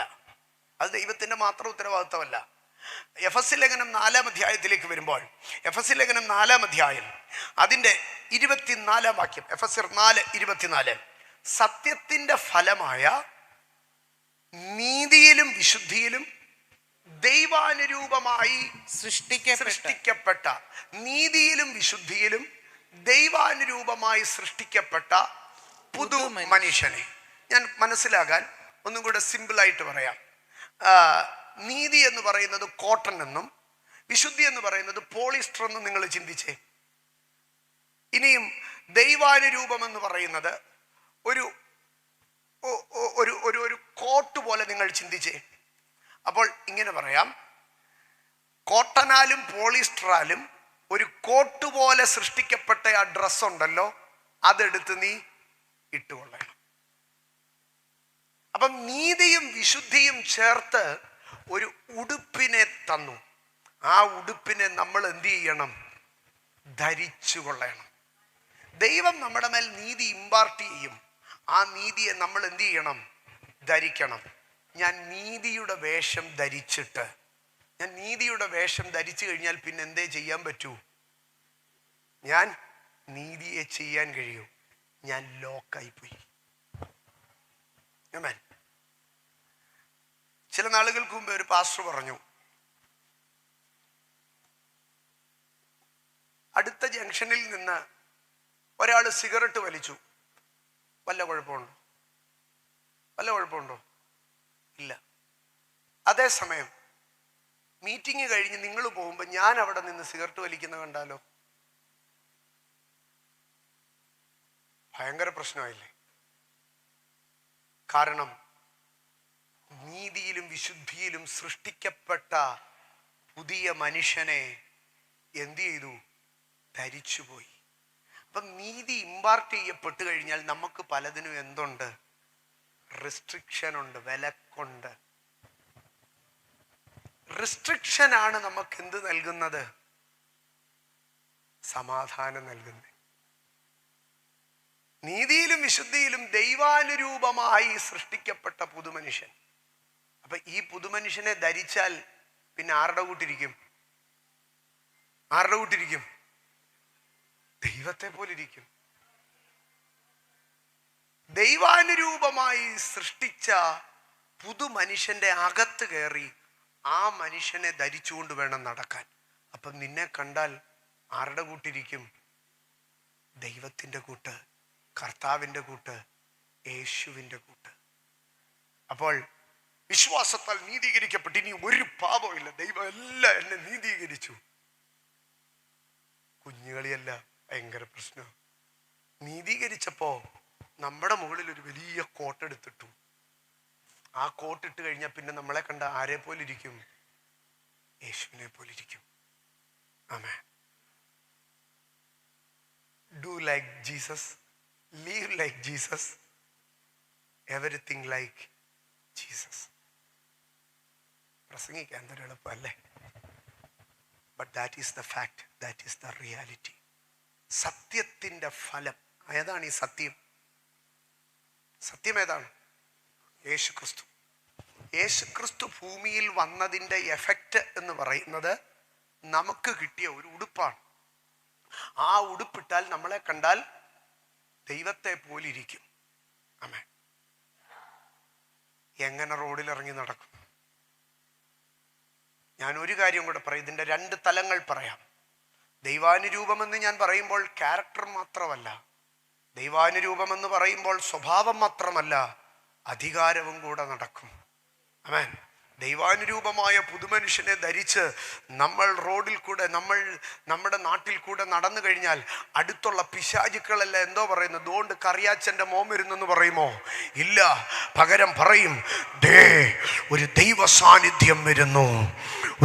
സാന്നിധ്യം വരുന്നു, ഇതാ നമ്മൾ സ്വർഗത്തിൽ കണ്ട അതേ തേജസ് വരുന്നു, ഇതാ കാൽവറിയിൽ കണ്ട അതേ ദൈവമഹത്വം വരുന്നു. ദൈവാനുരൂപമായി സൃഷ്ടിക്കപ്പെട്ട പുതിയ മനുഷ്യനെ ധരിച്ചുകൊള്ളുവീൻ. നമ്മുടെ ഇടയിൽ ഒരു ധാരണയുണ്ട്, വിശ്വാസത്താൽ നീതീകരിക്കപ്പെട്ട, അതുകൊണ്ട് നമ്മൾ ഇനി ചെയ്യുന്ന നീതി ഒന്നും നീതിയല്ല എന്ന്. നോ, അങ്ങനെയല്ല. 4 നീതികളാണ്. ദൈവം പ്രദർശിപ്പിച്ച നീതി, ദൈവം നമ്മുടെ മേൽ കണക്കിട്ട നീതി, ദൈവം നമ്മുടെ മേൽ പകർന്ന നീതി. 4ാമത്തെ നീതി യോഹന്നാന്റെ 1-ാം ലേഖനം 3-ാം അധ്യായം 7-ാം വാക്യത്തിലേക്ക് വരുമ്പോൾ, യോഹന്നാന്റെ 1-ാം ലേഖനം 3-ാം അധ്യായം 7-ാം വാക്യത്തിൽ പറയുകയാണ്, കുഞ്ഞുങ്ങളെ, ആരും നിങ്ങളെ തെറ്റിക്കരുത്. ദൈവം നീതീകരിച്ചു, അതുകൊണ്ടെല്ലാം കഴിഞ്ഞെന്ന് പറഞ്ഞ് ആരും നിങ്ങളെ തെറ്റിക്കരുത്. അവൻ നീതിമാനായിരിക്കുന്നത് പോലെ നീതി ചെയ്യുന്നവൻ നീതിമാനാകുന്നു. That is the 4th stage of righteousness. ഈ നീതിയുടെ ഫലമാണ്, ഈ നീതിയുടെ എഫക്റ്റാണ്, ഈ നീതിയുടെ റിസൾട്ടാണ്, ഈ നീതിയുടെ വർക്കാണ് ഏത്? സമാധാനം, നിർഭയത്വം, വിശ്രാമം. ആ വിശ്രാമത്തിന് പ്രത്യേക ഒരു കാര്യം പറയുന്നുണ്ട്. എന്താണെന്നറിയാമോ? 17-ാം വാക്യത്തിൽ ശാശ്വത വിശ്രാമം. സമാധാനവും നിർഭയത്വവും ഭൂമിയിൽ കിട്ടും, ശാശ്വത വിശ്രാമം നിത്യതയിൽ. ഞാൻ പറഞ്ഞു 3ാമത്തെ ഭാഗത്തിലേക്ക് മാത്രം വരാം. ബൈബിളുകളെ അടച്ചാട്ടെ. ആമേൻ. എഫെസ്യ ലേഖനം 4-ാം അധ്യായം 24-ാം വാക്യം.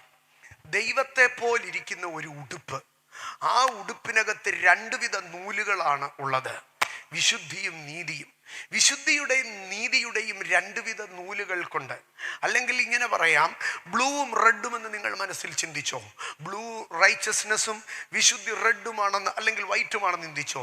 അങ്ങനെ ബ്ലൂ ആൻഡ് വൈറ്റ് കളറിലുള്ള ദൈവത്തെ പോലിരിക്കുന്ന ആ ഡ്രസ്സ് ധരിച്ച് നിങ്ങൾ നടക്കണം. അതാണ് നീതിയുള്ള ജീവിതം. ഒരു നിമിഷം കണ്ണുകളെ അടച്ചാട്ടെ. I want to be adorned with Christ. ക്രിസ്തുവിനെ എനിക്ക് ധരിക്കണം, ക്രിസ്തുവിനെ എനിക്ക് ധരിക്കണം. അതാണ് നീതി. അവിടെ അവിടെ അവിടെ അമേൻ അമേൻ അമേൻ. കർത്താവേ, എൻ്റെ ദേശത്തിലെ ദുർഭൂത ശക്തികളോട് പോരാടാൻ ഒരു കൃപയല്ല എനിക്ക് വേണ്ടത്, അതിനുള്ളൊരു ബലമല്ല എനിക്ക് വേണ്ടത്. പകരം അന്ധകാര ശക്തികൾ നിറഞ്ഞു നിൽക്കുന്ന എൻ്റെ ആ ഗ്രാമത്തിലേക്ക് ഞാൻ ദൈവത്തെ ധരിച്ചു കൊണ്ടുപോകട്ടെ, ഞാൻ യേശുവിനെ ധരിച്ചു കൊണ്ടുപോകട്ടെ. നീതിയുടെയും വിശുദ്ധിയുടെയും നൂലുകൾ ചേർത്ത് നെയ്യുന്ന ആ ദൈവ സാന്നിധ്യം.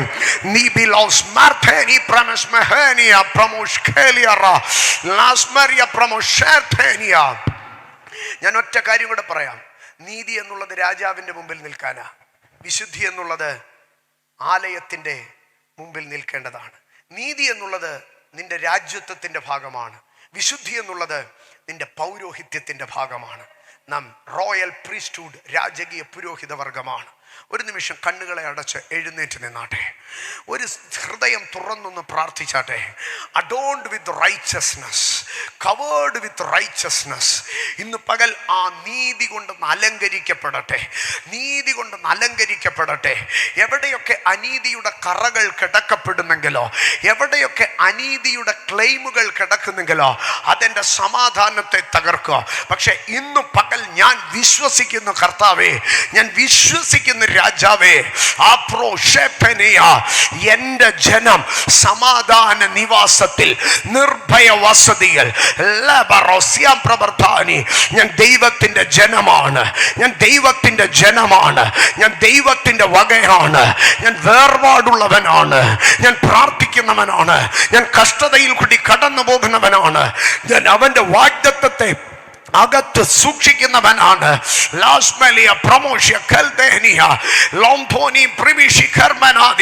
ഒരു നിമിഷം ശബ്ദമുയർത്തി പ്രാർത്ഥിച്ചാട്ട് സമാധാനത്തെ തകർക്കുന്ന ഏത് വെല്ലുവിളികൾ മുമ്പിൽ നിൽക്കുന്നെങ്കിലോ, ഞാൻ ദൈവത്തിന്റെ ജനമാണ്. I belong to him, I belong to him, I belong to him. Ramjimiria Pramanjalia Adunia Pramashya Pramarthani. 2-3 മിനിറ്റുകൾ അന്യഭാഷയിൽ പ്രാർത്ഥിക്കുവാൻ ഏൽപ്പിച്ചു തരികയാണ്. ഇന്ന് പകൽ ഞാൻ പ്രസംഗിച്ച ദൈവത്തിന്റെ വചനം, അത് പരിശുദ്ധാത്മാവ് എന്റെ പക്കൽ നൽകിയത് കേവലം വാക്കുകളായി പറയുവാനല്ല, അത് നിങ്ങളുടെ ശരീരങ്ങളിൽ, നിങ്ങളുടെ ജീവിതങ്ങളിൽ. Let us be adorned with the righteousness and holiness, and let us manifest the godliness. Lasmalia Padajama Ramanjaria Prosmenia Pramashartani. നീ നീതിയും വിശുദ്ധിയും അണിയുമ്പോൾ നീ ദൈവാനുരൂപമായ, ആമേൻ ആമേൻ, manifest the godliness, manifest godliness. നീ ദൈവത്തെ പ്രദർശിപ്പിക്കുക. നീ കേവലം ഒരു മനുഷ്യനാണ്, പക്ഷെ അതിനകത്ത് അതിനെ കവർ ചെയ്യുന്ന ഒരു നീതിയും വിശുദ്ധിയും.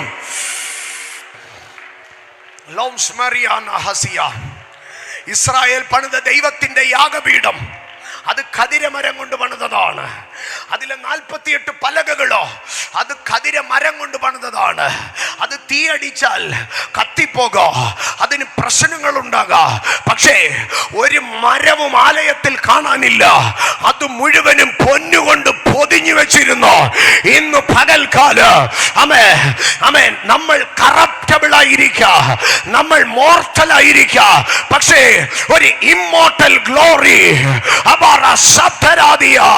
ഇന്ന് പകൽ അതെന്റെ മേൽ വീഴട്ടെ. ദൈവം നീതീകരിച്ചുവെന്ന്